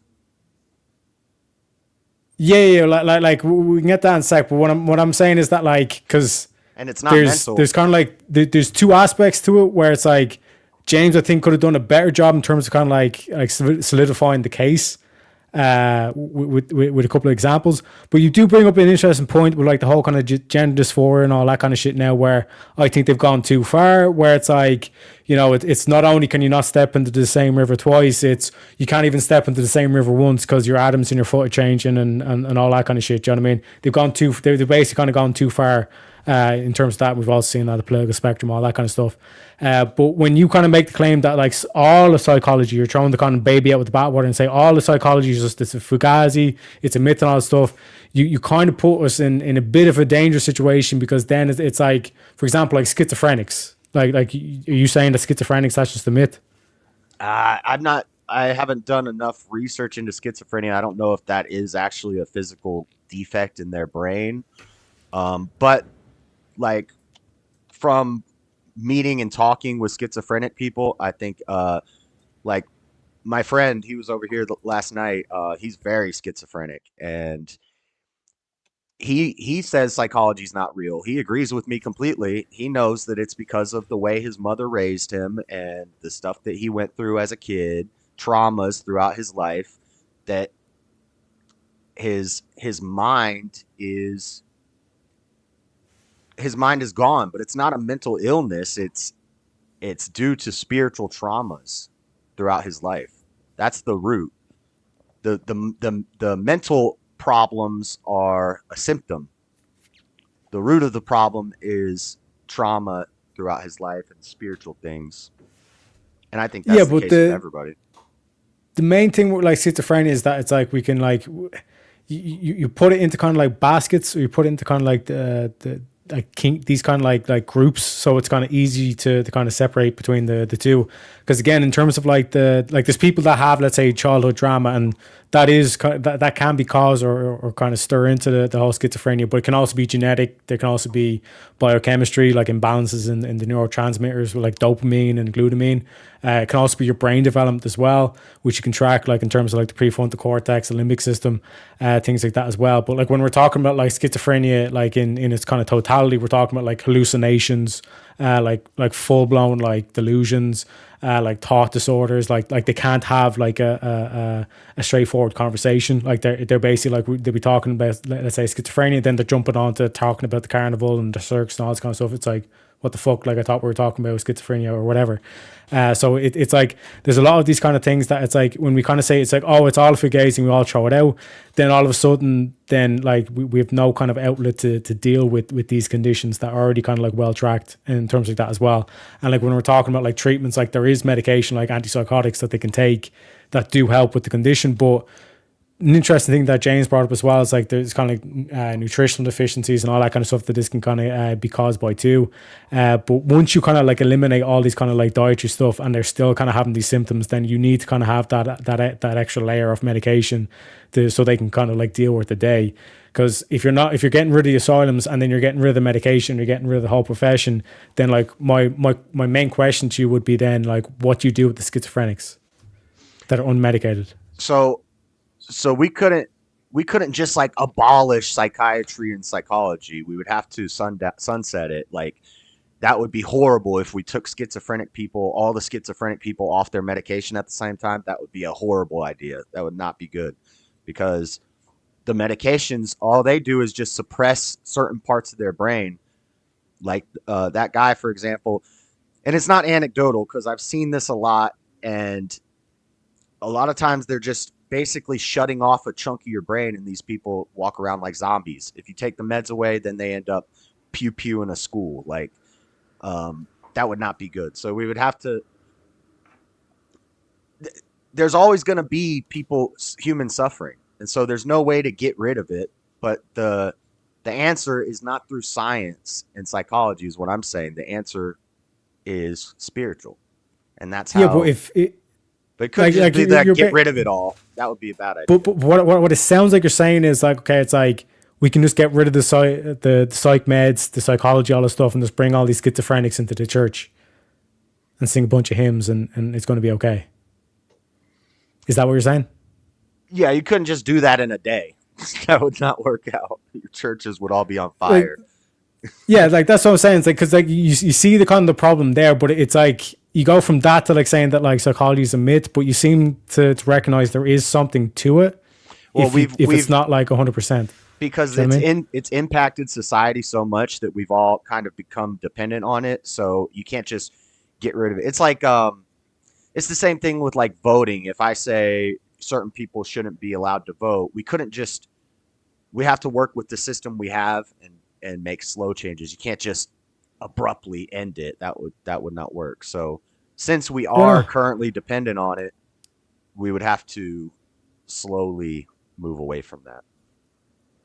but like you're not really giving the reason though. But like I do also want to recognize that I am coming close to my time as well, so I don't want to kind of infringe on anyone else in the backstage as well.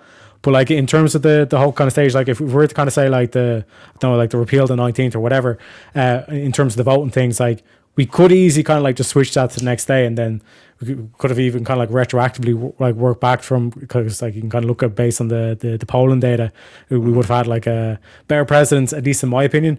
But particularly when it comes to schizophrenia or whatever, like it seems as though it's like you do recognize that like there is something to it, if not like directly kind of like reconciling it, but that whole kind of like where we kind of walk down where it's like demons is kind of like disorder, and then they're like there is kind of medication there, and there's kind of like more kind of serious symptoms like or conditions like schizophrenia. But even and the then if we just remove all this, even the medications, the people become tolerant to them, and then they have to try a new medication, and then they'll switch you to a new medication.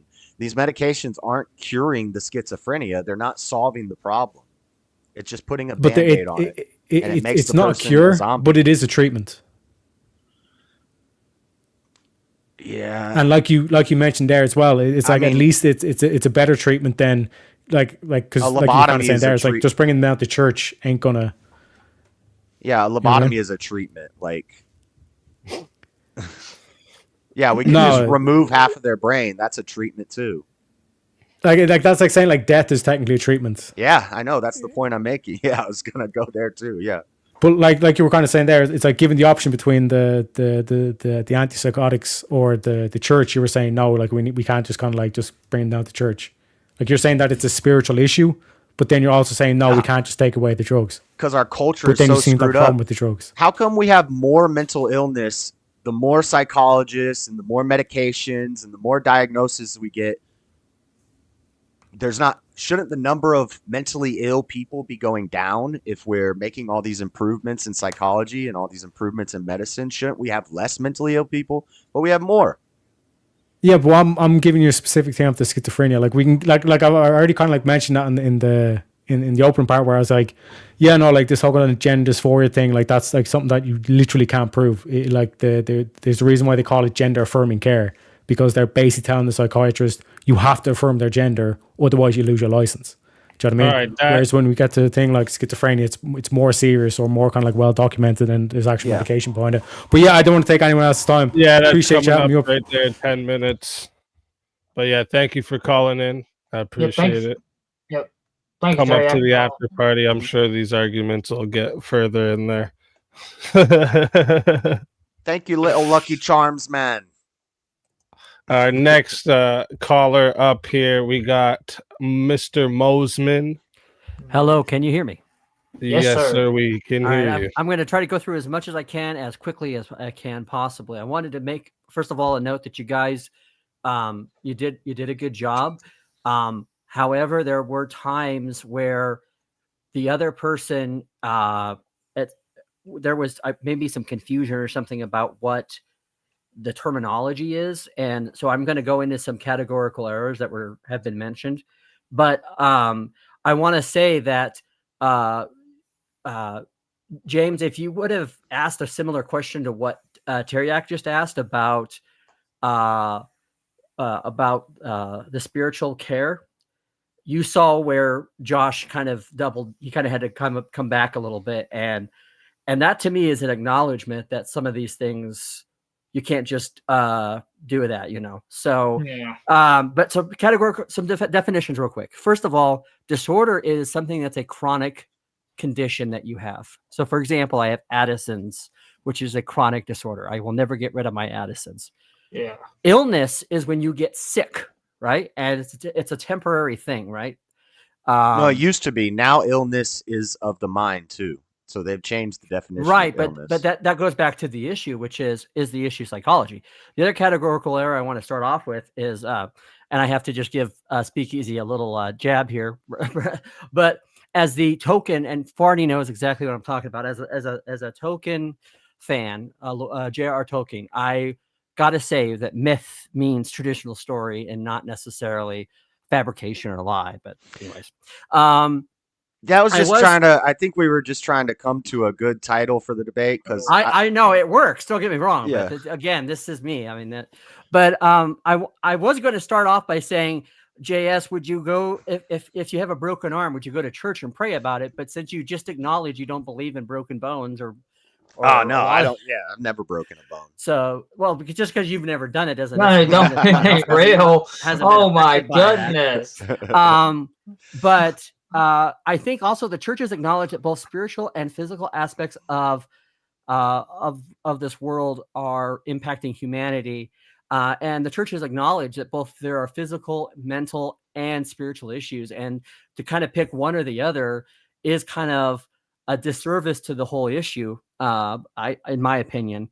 But you said it's natural, and then you said it's spiritual, and I think a lot of people on the surface would ask JS, how do you would say that something that's spiritual is natural?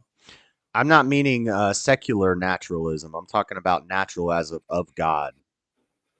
Of God, meaning God intended for people to have mental illness.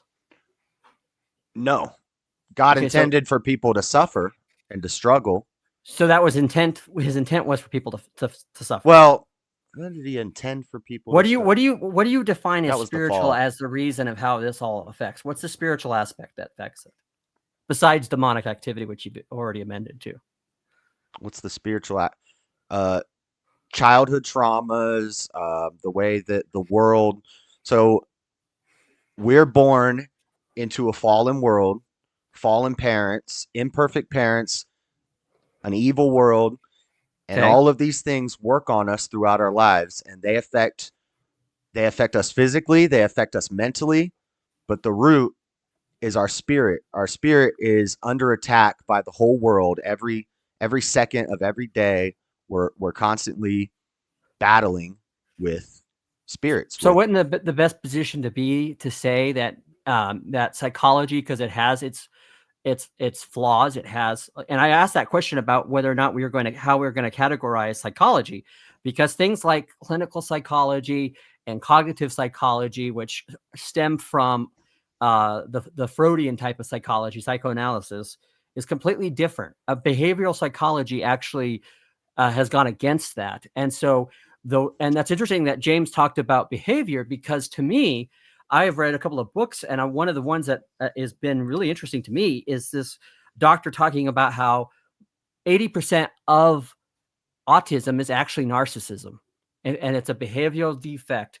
And you talked about behavior, and my question to you is, would you acknowledge that a lot of people who are on the spectrum are maybe it's not a physical or a mental issue as much as it is either a moral or a selfish aspect in that regard of narcissism? Because I would say that narcissism is a mental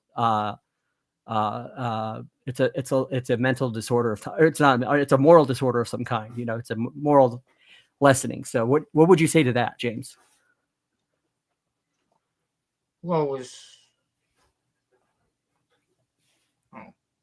So do you think there's a possibility that some of the people that are on the spectrum are also narcissistic, or that what would attribute to some of their autism would be narcissism?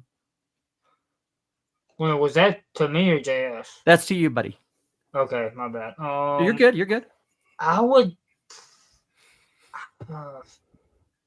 possibly. I mean, I don't really know, but I've never really heard this idea of full out. Like I think I've heard it briefly about people being narcissistic on the autism spectrum, which I can possibly agree because I do struggle with being a little bit narcissistic sometimes. Like I'm very selfish Gotcha. sometimes in certain particular areas of life. So I could definitely see how it could yeah. be a thing. Oh, I think it makes a lot of sense mean- because when you look at people who tend to be children and a lot of people who are autism, sometimes they'll act out like children. I think that common denomination is selfishness, narcissism. And I think the whole idea of adulthood is when you start to realize, oh, wait a minute, it's not just me. I've got family. I've got responsibilities to the society. You develop those things. And as you do, and I know for example, a lot of people thought I was on the spectrum, but I actually made a game which was called Detective. And I would actually ask questions that I wasn't interested in because as a Star Wars geek, that was like my lexicon. And it shook me for a long time to realize. It took me into my 20s to realize not everyone you meet likes Star Wars. I mean, they're bad people. No, just joking. But hey, I guess I'm a bad person. I'm just joking. I love Star Wars. No, I'm just saying people who didn't know Star Wars or didn't like Star Wars were bad. I was making that joke. And then my last thing is, aren't you really just affirming James's position, JS, when you say, look, I realize there's, because to me, what it comes down to is how we categorize it and coming up with a better system and acknowledging the bad things that have come out of psychology, like Freud giving people cocaine, or even of recently, the last like decade, where they started to realize that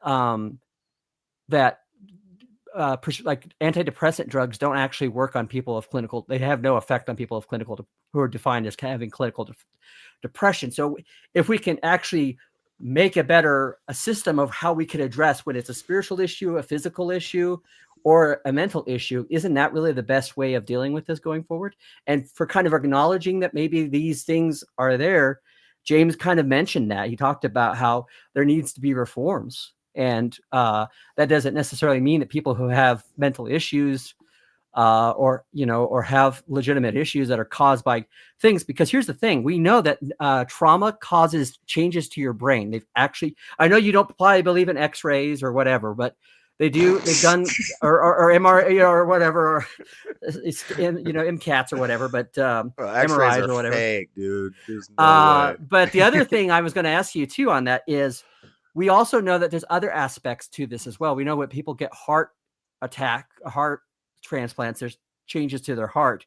And if you're talking about a soldier who sees someone die, okay, maybe I could acknowledge its root cause is spiritual decay in the world, but you can't say that was a spiritual thing that caused that trauma. So there's the trauma physical is aspects. spiritual. Okay, but so if it's just spiritual, then why would it cause things like changes to your brain chemistry? If it was just mental and we were just like animals, we wouldn't have any problem seeing a dead body. We wouldn't have any problem eating a dead body.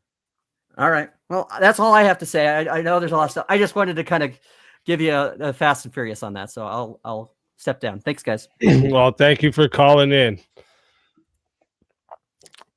And next we got the Farney. Oh, Barney, you're muted. you're muted. Yeah. I was like, oh, one second. Must be All a right. Canadian thing. Yeah. Thanks for having me, guys. Good job, both of you on the debate. Good job modding. It's always a modder's dream when he doesn't have to intervene at all, right? Thanks for also shouting out the channels. Since Easy was giving the debaters love, for those of you who are here that have not given Easy love, give them some love, give them a like, give them a sub, guys. Mods need some loving too. Appreciate it. Yeah, for sure. James, I love you, man, but I'm going hard on you because this is a stupid field and it should be abolished. So, damn, party coming on the side I didn't expect. Let's go.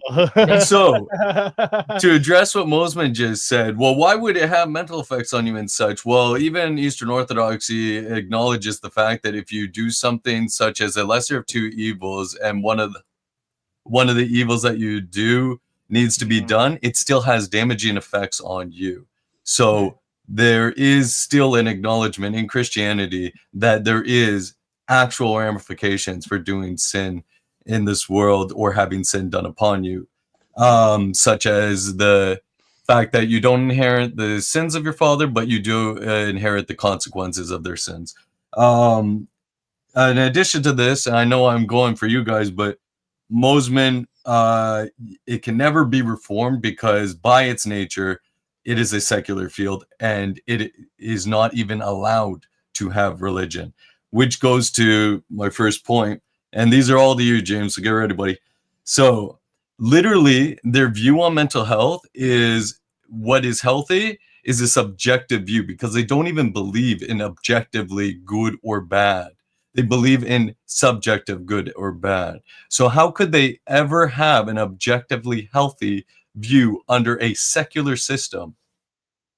But don't they have the DSM-5 outlines what they would consider the symptoms of different things like autism and bipolar and things of that nature. And has that changed over time?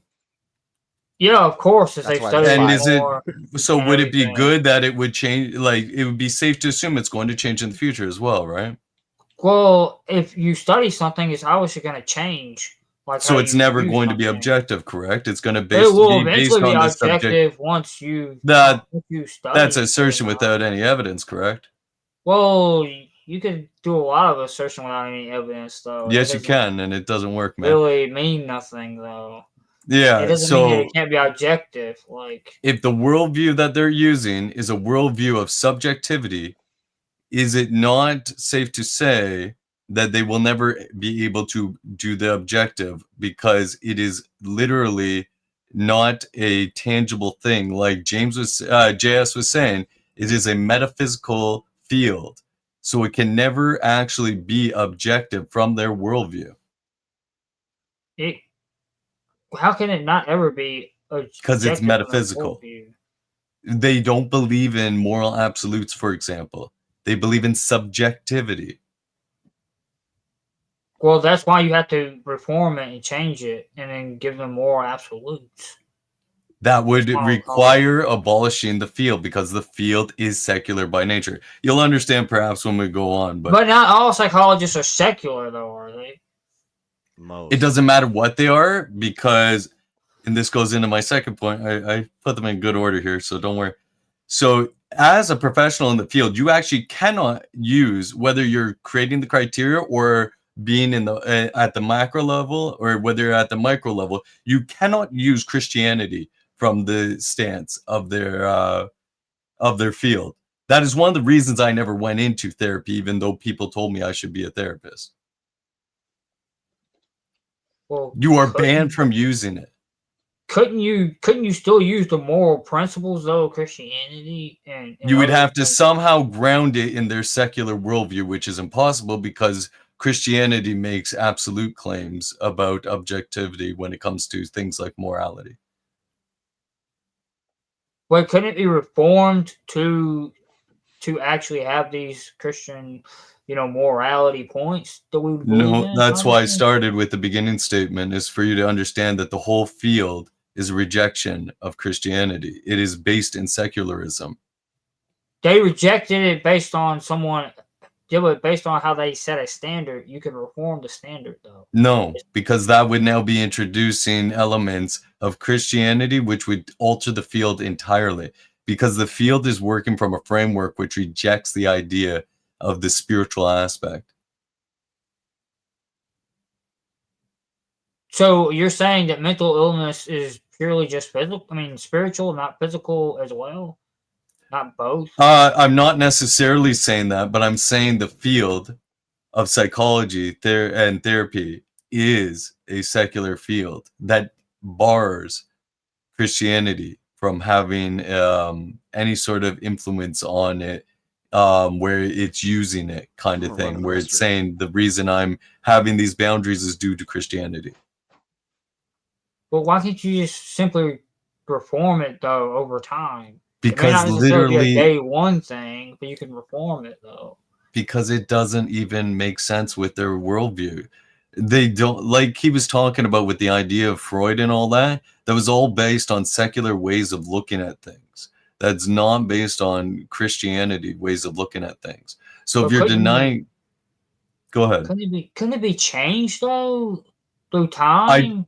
I don't think so, man. I don't think so, because it would become a new thing. It would no longer be what it is, which is a secular worldview creation, to now being a Christian one or a Christian included one. It would be closer to what what JS is talking about, which would not be the same beast. It'd be a new beast all of its own. I have a lot more if you don't mind, man. Like, so how would you? You got about 3 minutes left. All right, yeah, James, just let me go on. Right, we can expand upon this at a different time. I want you to know as well that with therapy, there's going to be a couple of statements here, and then followed with the last part of this point. So I don't know if you're aware, but 10% of people that go into therapy are actually worse off from going into therapy. 18% actually gain a dependency on their therapist. So that's a total of 28%. So that's basically a 1 in 3 have a negative outcome from going to therapy. And then in addition to that, they do acknowledge that as a result of therapy, a percent of their patients become self-indulged and selfish. Why do you think it is that they don't record that percent? Well, that would probably be because they don't want. There's no incentive for them to report that, though. Do you think perhaps because it would be showing the glaring if they're going at it from practice? a money aspect, which is do you what think it's? Yeah, I agree. not only psychology does is go at it from a money. It's too money hungry, but again, that would be reformed. That'd be arguments. What? So it would be a free service where nobody no, gets not paid? Free. I'm not saying. Well, free. then there's always going to be that incentive, is there not? There's nothing free, but you. Then but your is there main always? incentive doesn't have to be money, though. Is there not always going to be incentive then? But your if main they always incentive get paid does not for the have to be service, money, though. Your main incentive does not have to be money.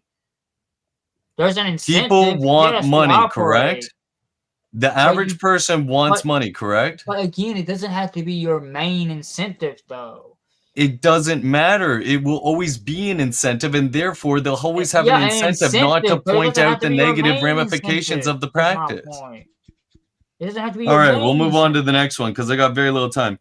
So I don't know if you're aware, but about 29.7% rate for the population of the LGBTQ plus community has mental illness versus 9.1% of non-LGBTQ plus community.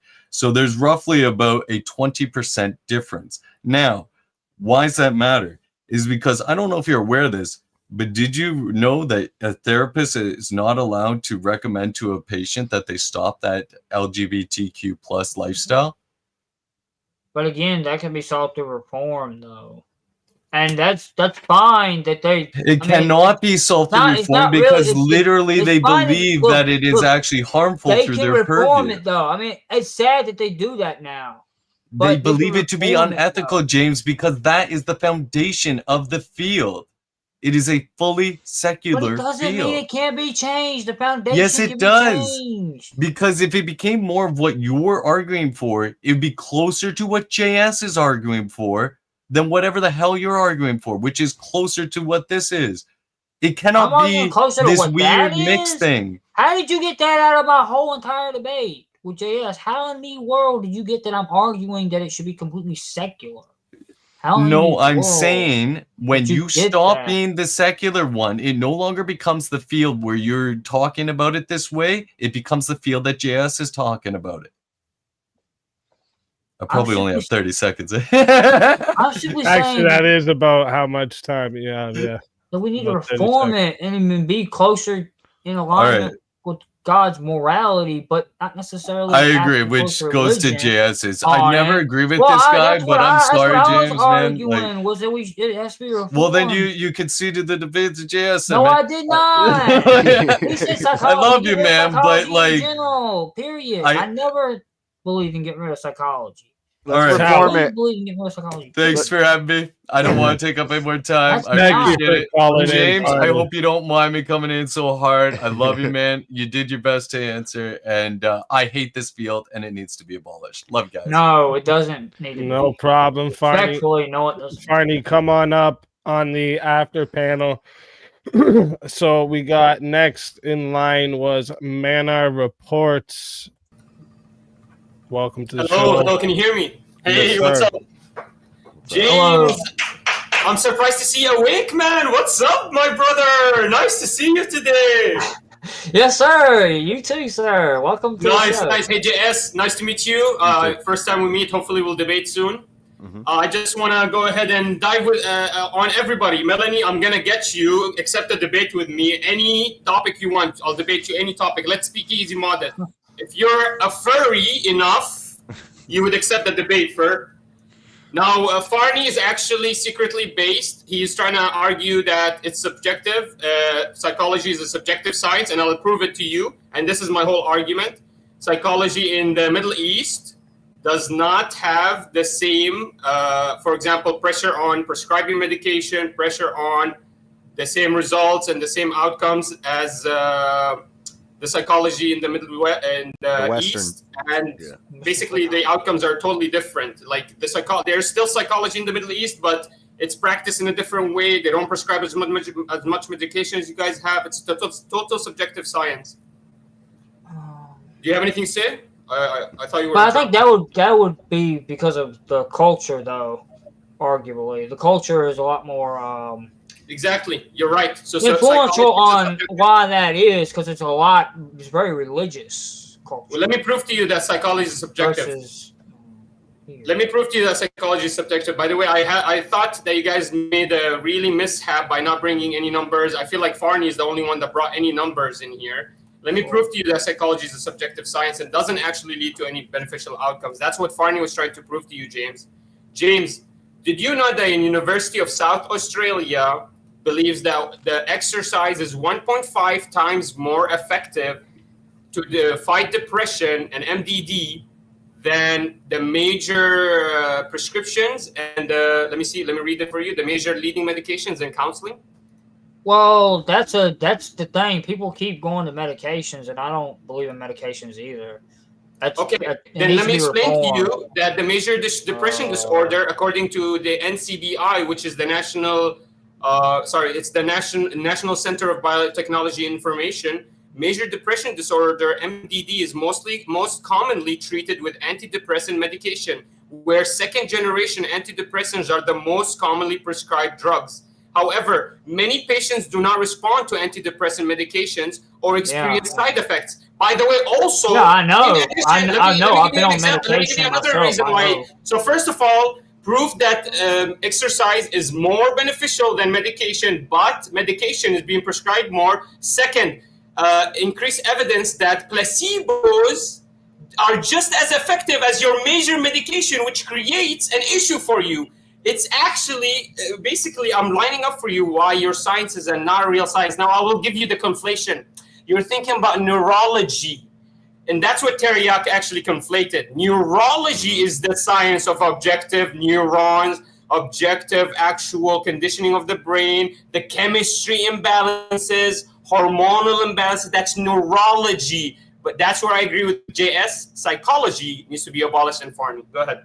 Yeah, I agree. And they're even actually moving towards subjectivity with neurology too, because now they have things like neurodivergent disorder and stuff like that, which is totally BS. Every girl is neurodivergent now. Call for reform. Yeah, reform the system and make it spiritual counseling. I agree. No, you cannot keep. This is a lazy answer, James. You have to concede that your system needs reforming because it failed. It's a failure of a system. Right. That's why you need to reform it. It's not a concession. It's not a concession at all. Then why do you have to reform your system? Why do I have to reform it? Because it has problems, like any other system that developed over time. It wasn't always like this, though. So to be fair, I would also agree because like James is saying it needs to be reformed, but he's not conceding that it doesn't exist. this is two different things. So I would, Yeah. to be fair, exactly. James is correct here. Okay, He's saying But he's not JS is trying to specific. say mental health period doesn't exist and everything. no, okay. I'm, however, saying that mental health is real and it's Mental health exists. Mental health issues exist, but you do not solve them with the lead counseling and psychologists and leading. Well, I medication. never That's said not how that you solve you them. do, The though. evidence shows I never exercise. said that though. Sorry? I said reform, that the system needs to be reformed. Reform what? I never said reform? medication. Let me give you an Give an example. example of a I never reform that we said could that. do. Do what? Give an example of a reform that we could Well, do. for one, bring the insane asylums back. For number one. I Okay. done said that multiple times. Bring the insane asylums back. Let me give you guys. This is the final statistic. I'm so ready for this. I'm so ready. Did you know that mental health issues have a high correlation with cardiometabolic risk factors? And I'll explain what cardiometabolic risk factors mean. But did you know that there's a study that shows almost 60% correlation between cardiometabolic risk factors, aka obesity, and mental health issues? Did you know that? Well, So how can you say psychology needs to exist if the number one correlatory is that you're obese or you have cardiometabolic risks and risk factors? Instead of giving the exercise, which is showing that 1.5% times better than leading medication and counseling, the psychologist is going and prescribing, according to the NCBI, he's prescribing still medication over exercise, even though the University of South Australia shows that 1.5% more effectiveness than leading medication. Also, that placebos actually play the same effect as your medication.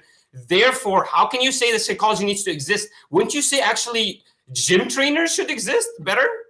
Well, again, does that mean that we shouldn't study the human mind though? That's neurology. And that's not that psychology. mental health doesn't exist though, and there's not mental issues that we need to understand and James, everything. you're conflating. That means psychology needs to exist. It just needs to be reformed though. No. You can't reform psychology. Studies the human mind and the behavior. James. Okay. You're a doctor. You're a psychologist. No, I'm not. The No, number I'm one not prescription. I'm giving you an example. You're a psychologist. The number one prescription you should give is exercise. Instead, you're giving medication. How do you reform the system? Well, you give them exercise as a prescription instead of medication.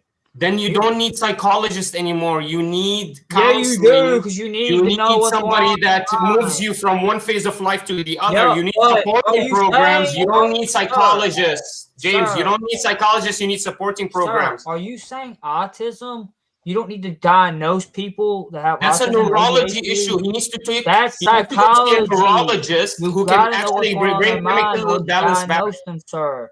Respectfully, sir. You need to know what's going on in their mind to diagnose them. Did so you have to study the mind, which is going to require psychology. Psychology needs to be reformed. Yes, James, I have limited time. Did you know that that's another issue, that from one psychologist to the other, you get a new diagnosis based on which psychologist you go to? Yeah, I forgot. Well, that's why we need to reform it to set a standard that everyone goes what by. are you talking about? This science already exists. It cannot be reformed. This is the standard. The standard is they give, instead of exercise, measured medication and counseling. They need to change it. It's called. You can't. This is the system. The system is, instead of exercise, they give placebos and medication. Instead of actually changing and allowing you to move from phases of life, they kind of force you to stay coming back into the same and talking about your same issues. You cannot move forward. Instead of actually giving you the prescription that you need, which is exercise, because cardiometabolic risk factors are correlatory to depression. Instead of giving you all, and mental health and autism, instead of giving you all these solutions to that, instead they're exacerbating the problem. We see that in your society. There's no reform for this. There is reform. There's reform. There's reform that's possible for everything. If you set your mind to it, you can reform anything and everything. Well, what if you're mentally ill? How are you going to set your mind to fixing something? That's why you need people. That's why you need people to help you and represent you. If you can't even fix it yourself. Teriyak kept conflating psychology and neurology. I didn't even get into false positives and overdiagnosis. there's overdiagnosis of ADHD now autism, and you kind of got me on one point, James. So in the DSM-4, autism is a developmental disorder. In the DSM-5, the autism spectrum is called a mental illness. So yeah, it's So James, Well, it understand. develops Here's as the they point. study. so you were half right and I was half mean, right. it's just like things develop when you study them more, though. When you become James, here's the understand point, things James. more. James, cardiometabolic risk factors. I mean, there's even a if you want to go even biblical on this, there's a development even biblically how it goes through things biblically. God's law is the same, but God's law is updated as He gives people more knowledge of His law and stuff. It has more added to it. Guys, you guys can dive It's into not this. like I only it have one more just minute. Yeah, I have one more minute. Man, make a last point, and then One last we'll point. get So to James, that. here it is. Here it is. Cardiometabolic risk factors, including obesity, are linked to higher. Here, I'll give it to you. Are linked to actually are in individuals with psychotic illnesses is much higher than the observed in national general population. So the cardiometabolic risk factors, including obesity, is in generally more prevalent in psychotic illness patients than in the general population. Next, exercise proven to be 1.5 times more effective than leading medication. However, according to the NCBI, major depression disorder is most commonly treated with antidepressant medication. This antidepressant medication does not actually show proof of creating better outcomes because the large placebos actually show the same amount of rates of basically effectiveness. And the actual side effects of the medication is another concerning factor. Therefore, psychology is not a needed medicine. Instead, we should be focused more on reducing cardiometabolic risk factors, focus more on social programs and programs that help people move through bad phases in life and try to push them forwards instead of get them stuck in this program where you keep taking medication that's unnecessary, that has side effects, that is not actually effective because placebos show the same effectiveness. Therefore, neurology is an objective science because it looks at your neurochemicals and your chemical imbalances, but psychology is not objective. Teriyaki made the conflation there. Psychology is completely subjective. Neurology is necessary. Neurologists are necessary to treat psychosis and spectrum illnesses and autism, but psychologists are not necessary. And we see that in conflating all these issues, not prescribing the correct medicine, and exasperating a health crisis in this new side effects of medication that we see. Go ahead. Sorry. Thank you. Right. I kept All right. Appreciate you. Thank you for calling in, Manor. And we're also, I'm going to do a little after party after. So if you want to come and hop up there, you're more than welcome. You're getting ran through it, James. This is your first debate. You get some experience. Shit. All right. Next caller we got here is Andrew. How you doing? How's it When going? you said Andrew, I thought for a minute. I know. I thought it was. There's way too many with my Yes. name, boys. Way too many with my names. So this is my thing, okay? This young gentleman that was just up here is talking about medication, health-wise, da-da-da. All right. Now, if we go back into the furthest recorded history, which are caveman drawings, there's plenty sitting there stating that all these issues were there well before modern medication. They just scientists just gave them names. That's all it is. There was nothing back then to help with depression, help with, transferring from a male to a female. Nothing at all. There was no gods, no nothing. It was just them versus the world. Now, here's my thing. When did we go from protecting ourselves to labeling ourselves to be defined? Well, I'd have to disagree that there wasn't things to help people with mental illness back then. It's called herbs. God made them. Just say. Understandable with that. But if you look at if you look at cave drawings, many of them, There was no mentions of gods or any type of thing that could Uh, declare medications for what we suffer through now. But they did record those who had scientifical, as they say these days, ADHD as hunters. Those who were obese yeah, as well-off families. What's the yeah. difference now between then? Are we saying obesity is a mental illness now too? No, we're not saying that. We're saying nowadays obesity is classified as something disgusting. Yeah, always it was. It's a gluttony. Understandable. But if you go back into the cave drawings that have been shown plenty of, those who were well fed were proclaimed as well off. I don't think Hierarchy. ADHD was a thing back then. I think the men had to survive and they had to work and they had to hunt and they were too tired to be worried about There, mental. There's no but depression here's when you're running Well, from a lion.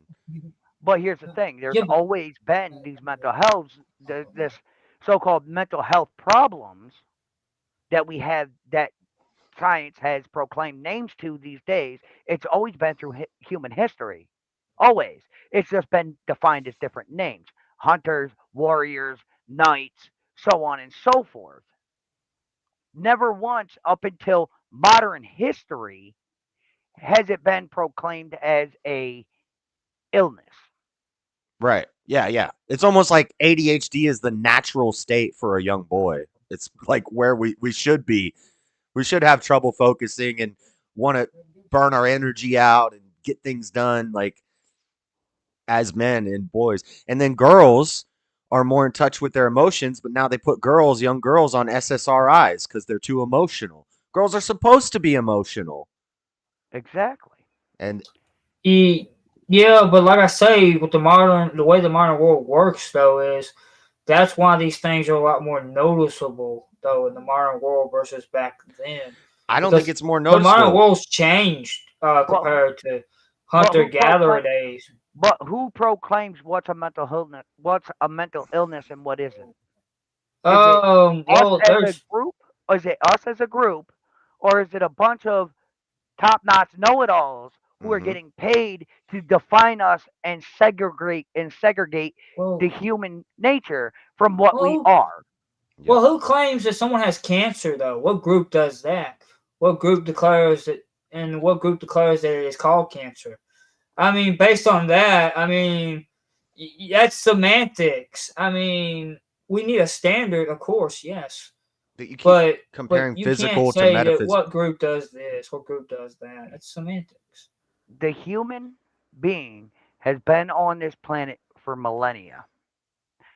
And now that we are marking down calendars, we have the internet, all this, scientists, okay? We are naming things because people are feeling a certain way. This isn't something new. This is if you go and put your DNA in some ancestry type bullshit, you'll find that all your mental issues that they claim you have stem from way back before there was even a record. All this naming and segregating of people is just millennial bullshit. It's Because control. with thank you, it's all it is. It's control. Just like sorry, some may take offense. Sorry, okay, I apologize ahead of time. Some may take offense. Just like if you go and look at cave drawings that are recorded, you see no mention of gods, no mention of anything. You see people taking care of people without labels, without what they are. You see, you'd see depicted in certain drawings Oh, women with men genitalia. well, respectfully, there was no civilization at that time, as far as cavemen. So There you wasn't. can't really compare caveman days to now. Hold on. They didn't make swords either made out of iron until the Iron Age. So I So mean, so hold on. Good debate here. I like where you're going. So don't take So, this personal, okay? I like where you're going. I like your debate. Just give me 1 second here, okay? So before Iron Age, because men was using clubs and created because humanoid apes created clubs, created cave drawings, created fire. They're null and void because they didn't have iron. Is that what you're telling me? say the last part again, Oh, real quick.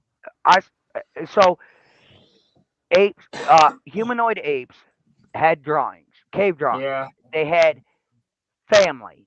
They had yeah. clubs. They had fire. But from my understanding of what you just said, before iron, that didn't mean shit. No, I didn't say that. Okay, But so what clarify. I'm saying is they didn't start studying things until there was an actual set in civilization, though, as far as psychology. Psychology didn't exist back then. No one studied the mind, but people could probably tell that there was issues going on with people. I mean, and they just did what they would normally do, take some herbs, do whatever that would best fit them so they could But when focus. human, Because well, people had certain roles and stuff back then. Like you said, the hunters were the men, right? The women were the gatherers. That was best for but that's them, for still those modern day. groups. That's still What? modern day. Where the men are the hunters and the females are the gatherers. That's still modern day. Look at the Yeah, Native, if people at would Native live the American. way they're supposed to, but people don't Now, don't, don't who, live who according to says it's natural how we're law. supposed to live? There's no book on how we're supposed to live. We live the way we Well, live. natural law tells you how to live. I think there's an objective set of standards that all people, no matter what, should live and how it should go. But there are differences in people, obviously. Like I like a different video game than someone else, and possibly it could cross over with someone, right? That as far as video games that we like and stuff. But that doesn't mean that there isn't a set standard that we're supposed to live by. Okay. Not to self delete, not to delete someone, not to, do all these immoral things. There's obviously a set standard. There's a law in nature that is inside of us all. And I think from my worldview that it comes from God. Now, granted, other people may not see it like that, but everyone knows there's a set standard within inside themselves. There's a Okay. consciousness But of here's my certain question. Here's my question. that you should live by. Okay. All right. Here's my rebuttal. What makes us think it's supposed to be men taking care of the women and not both? And it's not just a modern thing, but it's always been there. But men's been so far shoved up their own ass, they forgot females were the ones that helped them back when the race was a younger race. Well, I mean, women are helpmates to men. Yeah, somebody's got to Like do the laundry. but I mean, women what makes you women think will women help didn't in go out that there sense, and partay in supportive hunts? sense, like doing the laundry. Like women will do the laundry, the supportive sense, or cooking, cleaning the house. Like in the 50s housewives. But like I said, what makes you think that women weren't out there partaking in hunts, men weren't out Uh, there partaking in gathering, doing Most laundry, and women were whatnot? not, though. Historically, most women were not. There were a few exceptions where there were women that went to war and all that, but But there, generally, though, but you see where you caught yourself. There is recorded where some exceptions, women but did. not the It's general not rule. an We have to live by exception, the but general listen, rule, not the exceptions. The it's not. exception Go can ahead. be there, but generally, we have to live by the general rule when we make standards for society. Okay, so if we look at the general rule for society, women should be under man's thumb at all times. Well, that's not what I said, though. No, but general rule of society, if you go and look at it, women should be under the husband's rule at all times and shall not speak with out of place. I'm Those not are the saying women general can't have rules. opinions. I never said that No, they I'm not can't. saying no, no, no, I'm no, no, just no, no. saying they can't make the I'm final not decision. saying that's what you're saying. I'm not saying what you're saying. But the That's final that's decision can go to the man, of course. yes, I understand what you're saying. I know that's not what you're saying. But if we go by general since that I can't speak. Sorry. If we go by the in, the insight of what 90% of our history states women should be under our thumb, period. Well, I said those natural laws, though, that we're supposed to follow. Again, Right. it comes from God, though, in my worldview. And there's my other question. Where is there proof of God? Well, you can't quantify God. It's not quantifiable. Oh, young man, young man, young man. Now you go back to my lovely cave drawings I have already referred to. There was no such thing as God when humans first started drawing and taking shelter and acting like humans. When apes first started acting like humans and we became from them. There's no general senses of any gods whatsoever other than what is depicted on Egyptian walls. Just because they don't know about God and they didn't know enough to doodle him on a cave wall doesn't mean he wasn't there. But they're smart enough to doodle their whole life and everything going on cave walls. Riddle me that one. Yeah, but you gotta think they were separated from God spiritually, though. Okay, so here's my next thing. Where's the scientific proof any of them ever existed other than drawings? Where's the scientific proof that people came from monkeys? We could get into that on the after panel because sorry, a little bit of a little off track. No, it's all good. It's all good. That's your 10 minutes anyways, but all right, yeah, sorry about that, guys. No, that's fine. If you want to come up to the after panel and talk about that, I'm sure lots of people. This topic gets brought up here a lot, so a lot of people like to talk about that. But yeah, I'm gonna put you in the back now, and then on the after panel, if you want to come up, I'll share that link as well. But before we completely wrap this up, I have a question for both. So so James, I am on your side about psychology is not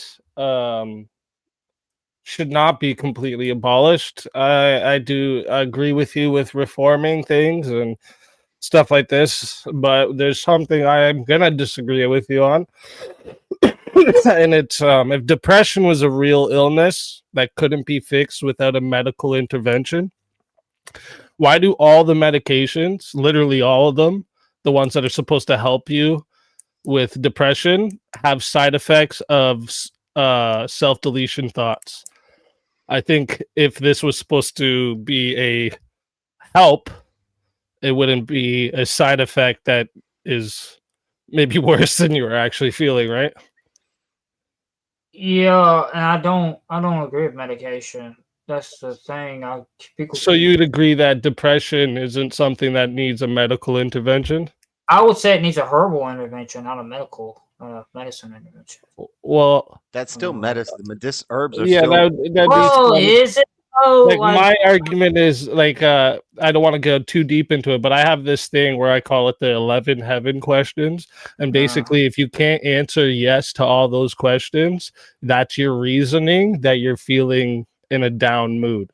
So basically I've taken everything that I think is the optimal for a human being to be at their optimal. And if you aren't filling out all of these aisles in your life, then there's something you're missing. And if you add these in, I feel like this will help fix it. Where, like, again, with the medical intervention, I find a lot of it is just giving you medications that if you don't take one day, you might feel like off in yourself. Or if you take 2 one day instead of 1, you might feel like it's just like it's or if you even take it, you could feel like exactly. A lot of the because I know that was like that for the medicine that they prescribed to me for my I have a buddy, same thing. I have a buddy that went through like 5 different medications and he's on one now and he still thinks that there's something wrong. He's like, I don't feel better. And I'm like, yeah, because this isn't what you need, dude. Depression isn't something that needs that. That's not a real medical thing like that. But okay, I get your view on that. And then I also want to ask JS if mental health isn't like a real like thing, the psychological effects that come from like people who participate in prostitution, what would be your explanation for that? And then like also for the like, kids that like get essayed as a child and then grow up and think that that's okay to do to children as well. Yeah, it's a spirit. What is these? It's a spiritual trauma. We're in a fallen world, and it traumatizes your spirit and your physical, your spirit. These things can affect your mind, but it's not that you're mentally ill, it's that you're spiritually. And I don't even I wouldn't use the word spiritually ill, because ill, I don't think, or illness shouldn't apply to your spirit, but you've been spiritually traumatized, and the only way to overcome that is God, prayer, a good church community, and then also things like, being active, exercising, and eating healthy. All these things work together to better your state of mind. I just don't like the word mental illness. I don't think these people have a sickness in their mind. I think that it's a spiritual trauma, and we need to focus on that instead of the mental stuff. Okay. So let me ask you, I think I'm starting to understand. Is it because you connect your mind to your spirit? Like that's what they're in one? Your mind and your spirit are one? Is this why you do this? Or well, I think it's like a hierarchy. So like the spirit is at the top. It's not one with the mind, but it'll affect your mind. So as far as like psychology and mental health, I would probably concede that I'm okay with the behavioral stuff, studying behaviors of people, because we can look at people, how people behave, and we can study that, but we can't study someone's mind or their thoughts. And yeah, I think we're looking at a symptom. When your spirit is affected negatively, this is what makes it come out in the body negatively. And in the mind and in our actions. Okay, so you're saying the root of it all is your spirit being affected negatively, and that's where your mind and physical it follows after that.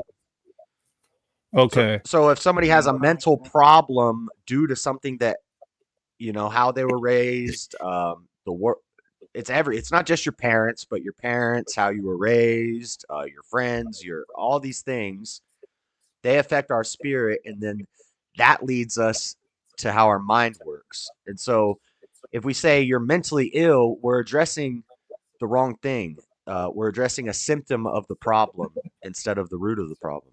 And we won't get answers that way. We'll just keep coming up with medicines to shut people's brains down and turn them into zombies, and it's a mess. Okay, I think I have a couple answers for this, but I don't want to go too long. We can do it a little more on the after party. Oh, okay, hold up. Plastic African, you had came up and went down a few different times. Do you have a question about this debate, or is it something we should save for the after party?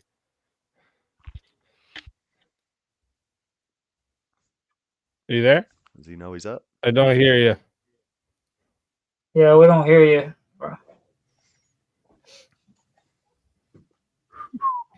Silence. You muted yourself, maybe? Hello. Oh, there you are. There we go. Here we go. There you are. There we go. So you guys are talking about like why people are who they are. So the differentiation. What was it about the mentality of humans, right? That's what we're going for. That's right? Then one guy goes, okay, it's Godhead. The other guy goes, no, it's not. It's just us monkeys. Let's go clash. Man, we're in the end result of this. What do we guys want? I'm sorry. I know this is pretty bad timing for me personally, because I waited for this a long time. But I would say that a lot of it comes down to where we are in this time. There has never been that. All right? Personally, I do believe in the Lord Jesus Christ, and because of where it's come from to the Western foundation, what it means. Hence, I'm more of a Freudian than a Jungian. Yeah. So I believe that there is more that we can go through from our parents and our upbringing. Yeah. And that's why it is important, like Lord of the Flies, to create a subdued of discipline to people and responsibility. And that is what's being taken away from many people. That's why they negate it as mental illness or other such problems. And they negate it away. And that's the family feud or the, oh, no, government will help or this will help. It's going to go worse and worse. And it is. Right now, it's really bad, right? Come on, you know it is. You know, Trump's coming in, everyone's, oh, is Trump the savior? But look at Putin. Is he going to go? What's going to happen soon? I know this is just jumping off tangents here for me, Yeah. but I do believe that humans and me and you and everyone around take responsibility. Understand that is, you know, not many people are going to be clever enough to understand that. You know, academia to the intellectual will never be the same. Well, thanks, guys. Cool. Yes, sir. It Yeah. needs reforming. The system needs to be reformed. You can't reform the system in this time. It's too late. We are the children. No, it's not too late. It's never too late. Then it's Logan's right. Where there is God, Then there it's is nothing Logan's right. No, impossible, sir. There's no God in because it- There is psychology. no impossibilities. It's like a Where there time. is God, sir. Do you know what the Drake equation is? Have you ever heard of the Drake equation? Mm-mm. The I Great haven't. Equation? The Drake equation. Have you ever The heard Drake of equation. Oh, no, sir, Yeah. I have not. Okay, so the Drake equation dictates that humanity has never been able to find alien life forms because we get to a point of understanding radio length. Yeah? So Yeah. we send them out to the universe and we try to listen in. But because we don't get to hear it, because like us, we get to that point and then we kill ourselves. Done. Oh, We're over. okay. Finished. And that's like the what's it? What do they call it besides the Drake equation? The Great Barrier. Where is human gonna go this way into the universe, or is it gonna conquer itself in? Wait, what? So, because The Drake equation. The Drake equation is like a mathematical formula that they use to estimate like how much, like how many intelligent civilizations there are in the Milky Way. Right? yes, it does. You multiply the rate the stars form by the fraction of the stars of the planets, by the fraction of the planets that support life, by the fraction of the planets that develop life. And there's a couple more. You multiply all of this, Yeah, and then exactly, it gets to Exactly, and that's the what we have. number of civilizations that should be. So the terrifying moment Yeah, is but we alone. No, but will we get out of this, right? So but that's wait, but wait, where did you get it tells you if civilization is crashing in on itself or moving outwards? I don't understand. well, it must be, wouldn't it? Where we going to? Where we coming from? Like everything is repeating itself. You know, No, it's yeah, it but is. no, but like all that equation does, right? It just it's an estimate at the number of like intelligent civilizations that would be in the Milky Way, like our galaxy that we're in, right? How we can get contact with him. That's Well, no, not how you can. No, that's the thing. Yes, it No, is. No, look it up, man. You see it. No, look at the math. no, That's no. how it works. You think it's no. You think it's about contacting them, because it's Yeah. about when they say intelligent, they also say communicative civilizations, as in like they can communicate. Not they want you to separate it from animals. That's why they say that. They're not saying to how we can communicate with them. Tells me to take a shit. No. I mean, come on, man. I have no idea what this has to do with the topic.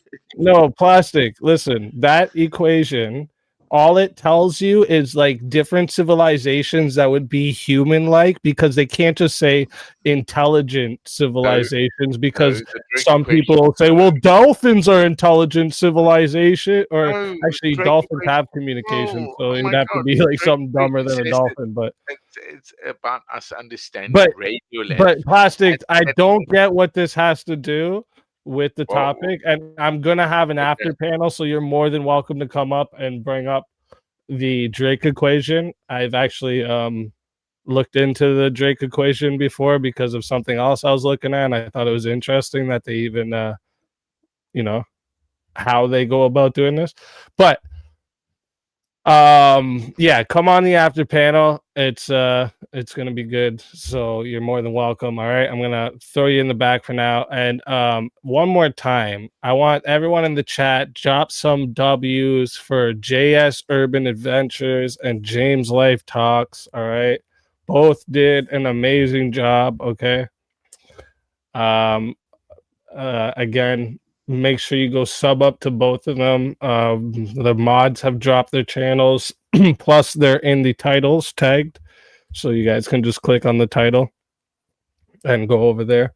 Give them a sub, give them a like, and if you guys want to, give yourselves a little outro, tell them everything you're on and what you do normally. Again, just one more time. Yeah. You go ahead, JS. Yeah, JS Urban Adventures, Monday Night News Show. I like conspiracy theories. I like theology. I like philosophy, news, politics. And also I throw up videos. My channel started as like a video channel. Now I do more like streams and stuff, but every now and then I'll throw up a little vlog style video or a little cooking video, just fun stuff. So that's all on YouTube at JS Urban Adventures. And thanks, Easy, for modding. Everything went pretty smoothly. And James, good job on your first debate. You did pretty good. You did better than I expected. Not great, but better than expected. No, I'm kidding. Oh, that was Shot fired. James wants to do a flat Earth debate, and I'm like, I don't know, but no. Yeah. Hey, that'd be fun, especially since they're doing the final experiment. And I don't know if you've been watching all going to that going on. Antarctica. Yeah, they're there right now. Oh, are they? Did they went? Mm-hmm. Okay. What final experiment? Apparently, a lot of flat earthers have changed their minds since the trip. 2 flat earthers and 2 globe earthers got flown on No a more. trip. They wanted. There's 12 of each. They wanted wow. to do 24 because it was the year 24 on the 20 and they were gonna go on the 24th or whatever. It was supposed to be all 24, just because. They're all going to the South Pole. They're going to watch the 24-hour sun circulate in the sky, which exactly proves that in the 24-hour sun. So that, because all flat earthers always use the argument is that not only are you not allowed to go to Antarctica, which you are. This millionaire was like, "Fuck that! I'll show you. I'll just pay them. They'll let me go. What are you talking about?" So he paid for everyone else to go too. And there was a lot of people, even including Eric Dubé, the biggest flat Earth dude, that declined going. They were backing out. They said they'd go, and then once they figured out it was real, they're like, "No, maybe right." not. And another thing, a huge part of their theory, Antarctica cannot have a 24-hour sun if the Earth is flat. Even if you do the theory that it's like a spotlight and over here would be dark and over here would so it would just go around like a spotlight. Even with this theory, it could not have a 24-hour sun anywhere. And they're just about to get fucked up. I'd like to go there personally and see this. Well, they're all live there now. Well, I want to go there actually in person though and see. No, I know it would be cool, yeah. But like what this millionaire did is basically he put up a challenge. He said, "I want to do the final experiment. Put out I'll pay for everyone that wants to go," and he got the biggest people on both sides. So it's been a hell of a show. But listen, guys. It's been great. Are you guys coming to the after show? James, or are you guys doing your own didn't do thing? his little goodbyes. Yeah, I didn't do my shouting myself out again. Oh shit, James, my bad. I'm an asshole. James, tell him. No, tell him. You can be an asshole, right? Like, but let's see. James Live Talks on YouTube, Rumble, and Twitch. Like it says up here on everything.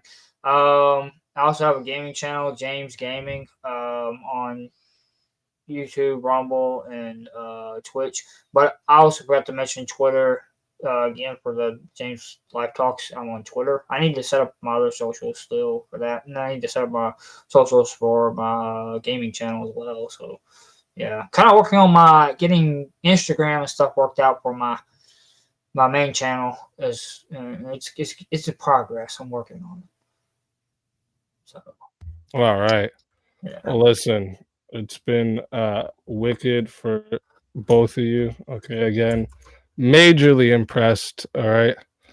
Especially, the two things that like on both sides majorly impressed me is how good James kept up and did here, and JS's opener. I was like, oh shit, this guy really fucking thought about all this shit. Yeah,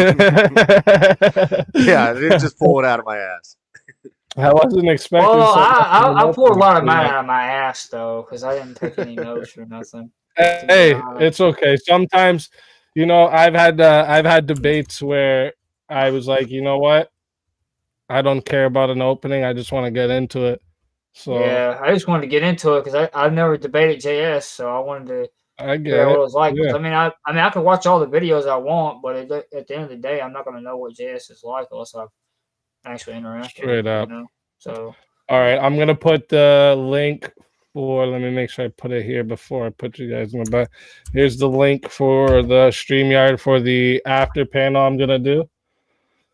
It's a little open panel for everyone to chill and talk about whatever. Really, I'm sure more people will get into this topic again. You're gonna end Yeah. this But again, stream and thank you both. It's been fucking. This was a really good one, and it's always good when you don't have to do too much as a moderator. So. yeah. So how did the poll go? The poll was, let me see, 67 votes and 52% was on your side, James.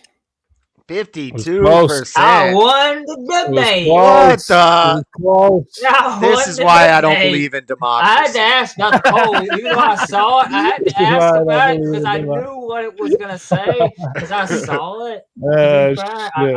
I just had to ask That's about crazy close on. You I said had to 57 ask votes, and it came down to 52%. Yeah, there was people in the chat that were saying they don't even want to vote because they don't know who won. It was that good. Huh. I know Caldy said it was his favorite debate of the year. So Well, right yeah, before New Year, so it's been real. That's what's up. are you All gonna right, shut there's down the this link. stream and start a new one? Yeah, because I want this to have its own Yeah. thing for everybody to find it and watch Yeah, the whole thing through. I'll do the same. I'm gonna walk my dog, and I'll probably jump in like 30 minutes. All right, word. Yeah. All right, man. Just the link will be up over there. All right, cool. Word. All right. And chat, listen, you guys, absolutely amazing. All right. This was an amazing debate. We're gonna have an after party now, open panel. Anyone can just come up and chill, talk some shit, we'll get into a bunch of different topics like we usually do, the garage talks type of nights,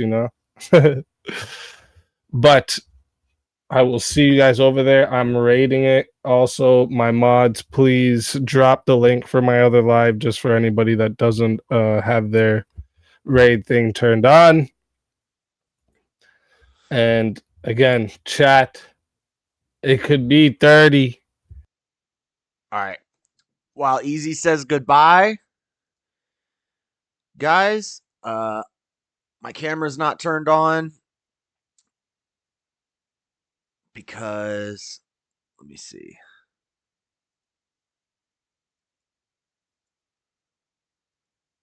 All right, guys. I'm gonna say goodbye to you guys, and same thing. I want to have this to have its own section, and I might go through and edit it on YouTube Studio and edit out the first hour while we were getting ready, so that in the future when you come, it'll just go straight into the debate in the video. So I'll get that edited up. But thank you guys for hanging out. I can't believe we lost by 2%. That's some beat. I'm so pissed. Like, what the? What the? Bro. We're going to go back and review this debate, and I'm going to explain in depth why I won. I'm not taking that L. I don't agree with polls. We never admit defeat. They were ballot harvesting. Stolen election. I did not get mogged. But you guys could go hang out at either Easy or James's channel. I'll be back in like 30 minutes. I'm going to take this stream down. I'll start a new stream, Snore Stream Tuesday, and we'll go hang out on Easy's panel. And rematch. Oh, we're going to do a rematch with Flat Earth. I'm going to crush him on Flat Earth. Best 2 out of 3. I'm not taking that L. I do not count that as an L. Agreed, JS. That was bizarre. It was so close, though.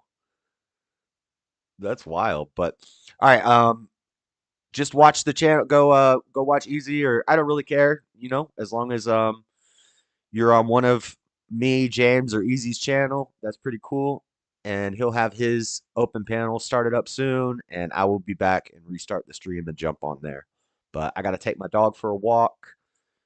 I think people voted not on the debate, but on their personal stance on the issue. Yeah, and also James probably has more. I think more people kind of sympathize with James. Like, I had to be very careful not to seem like I was being mean, because yeah, it's a tough one, and it's also there's so many minefields for me, like the PTSD question. If I am not very careful with my words, I'm gonna piss a lot of people off. You know, so and these are hard things to talk about without people getting emotionally invested and getting upset by what I'm saying. So it's hard. It's hard to. It's easy to straw man what I'm saying and think that I'm just being heartless and saying, "Toughen up, get over it," and that's not really the case. So I kind of knew the poll would be. I didn't. That's why I didn't want to do a poll. Josh might edit the poll results. Yeah, we might cut that poll result part out. 2% is close enough for a recount. We're going to need a recount. You were going soft, Josh. Next time you know better. I know. I should have just went in. James was throwing me off a bit. Like, he's kind of losing me, and then we were going in circles, and I was like, how do I get this to my next talking point that I want to get to, but segue it right? It was interesting, but all right. Thank you guys for hanging out. Make sure you hit like button on the way out, and I will be back live in just a little bit. God bless everybody. I'll see you soon. Have a good one. If somebody wants to put Easy's stream in the thing, you can, but I'm going to end the stream right now. Later.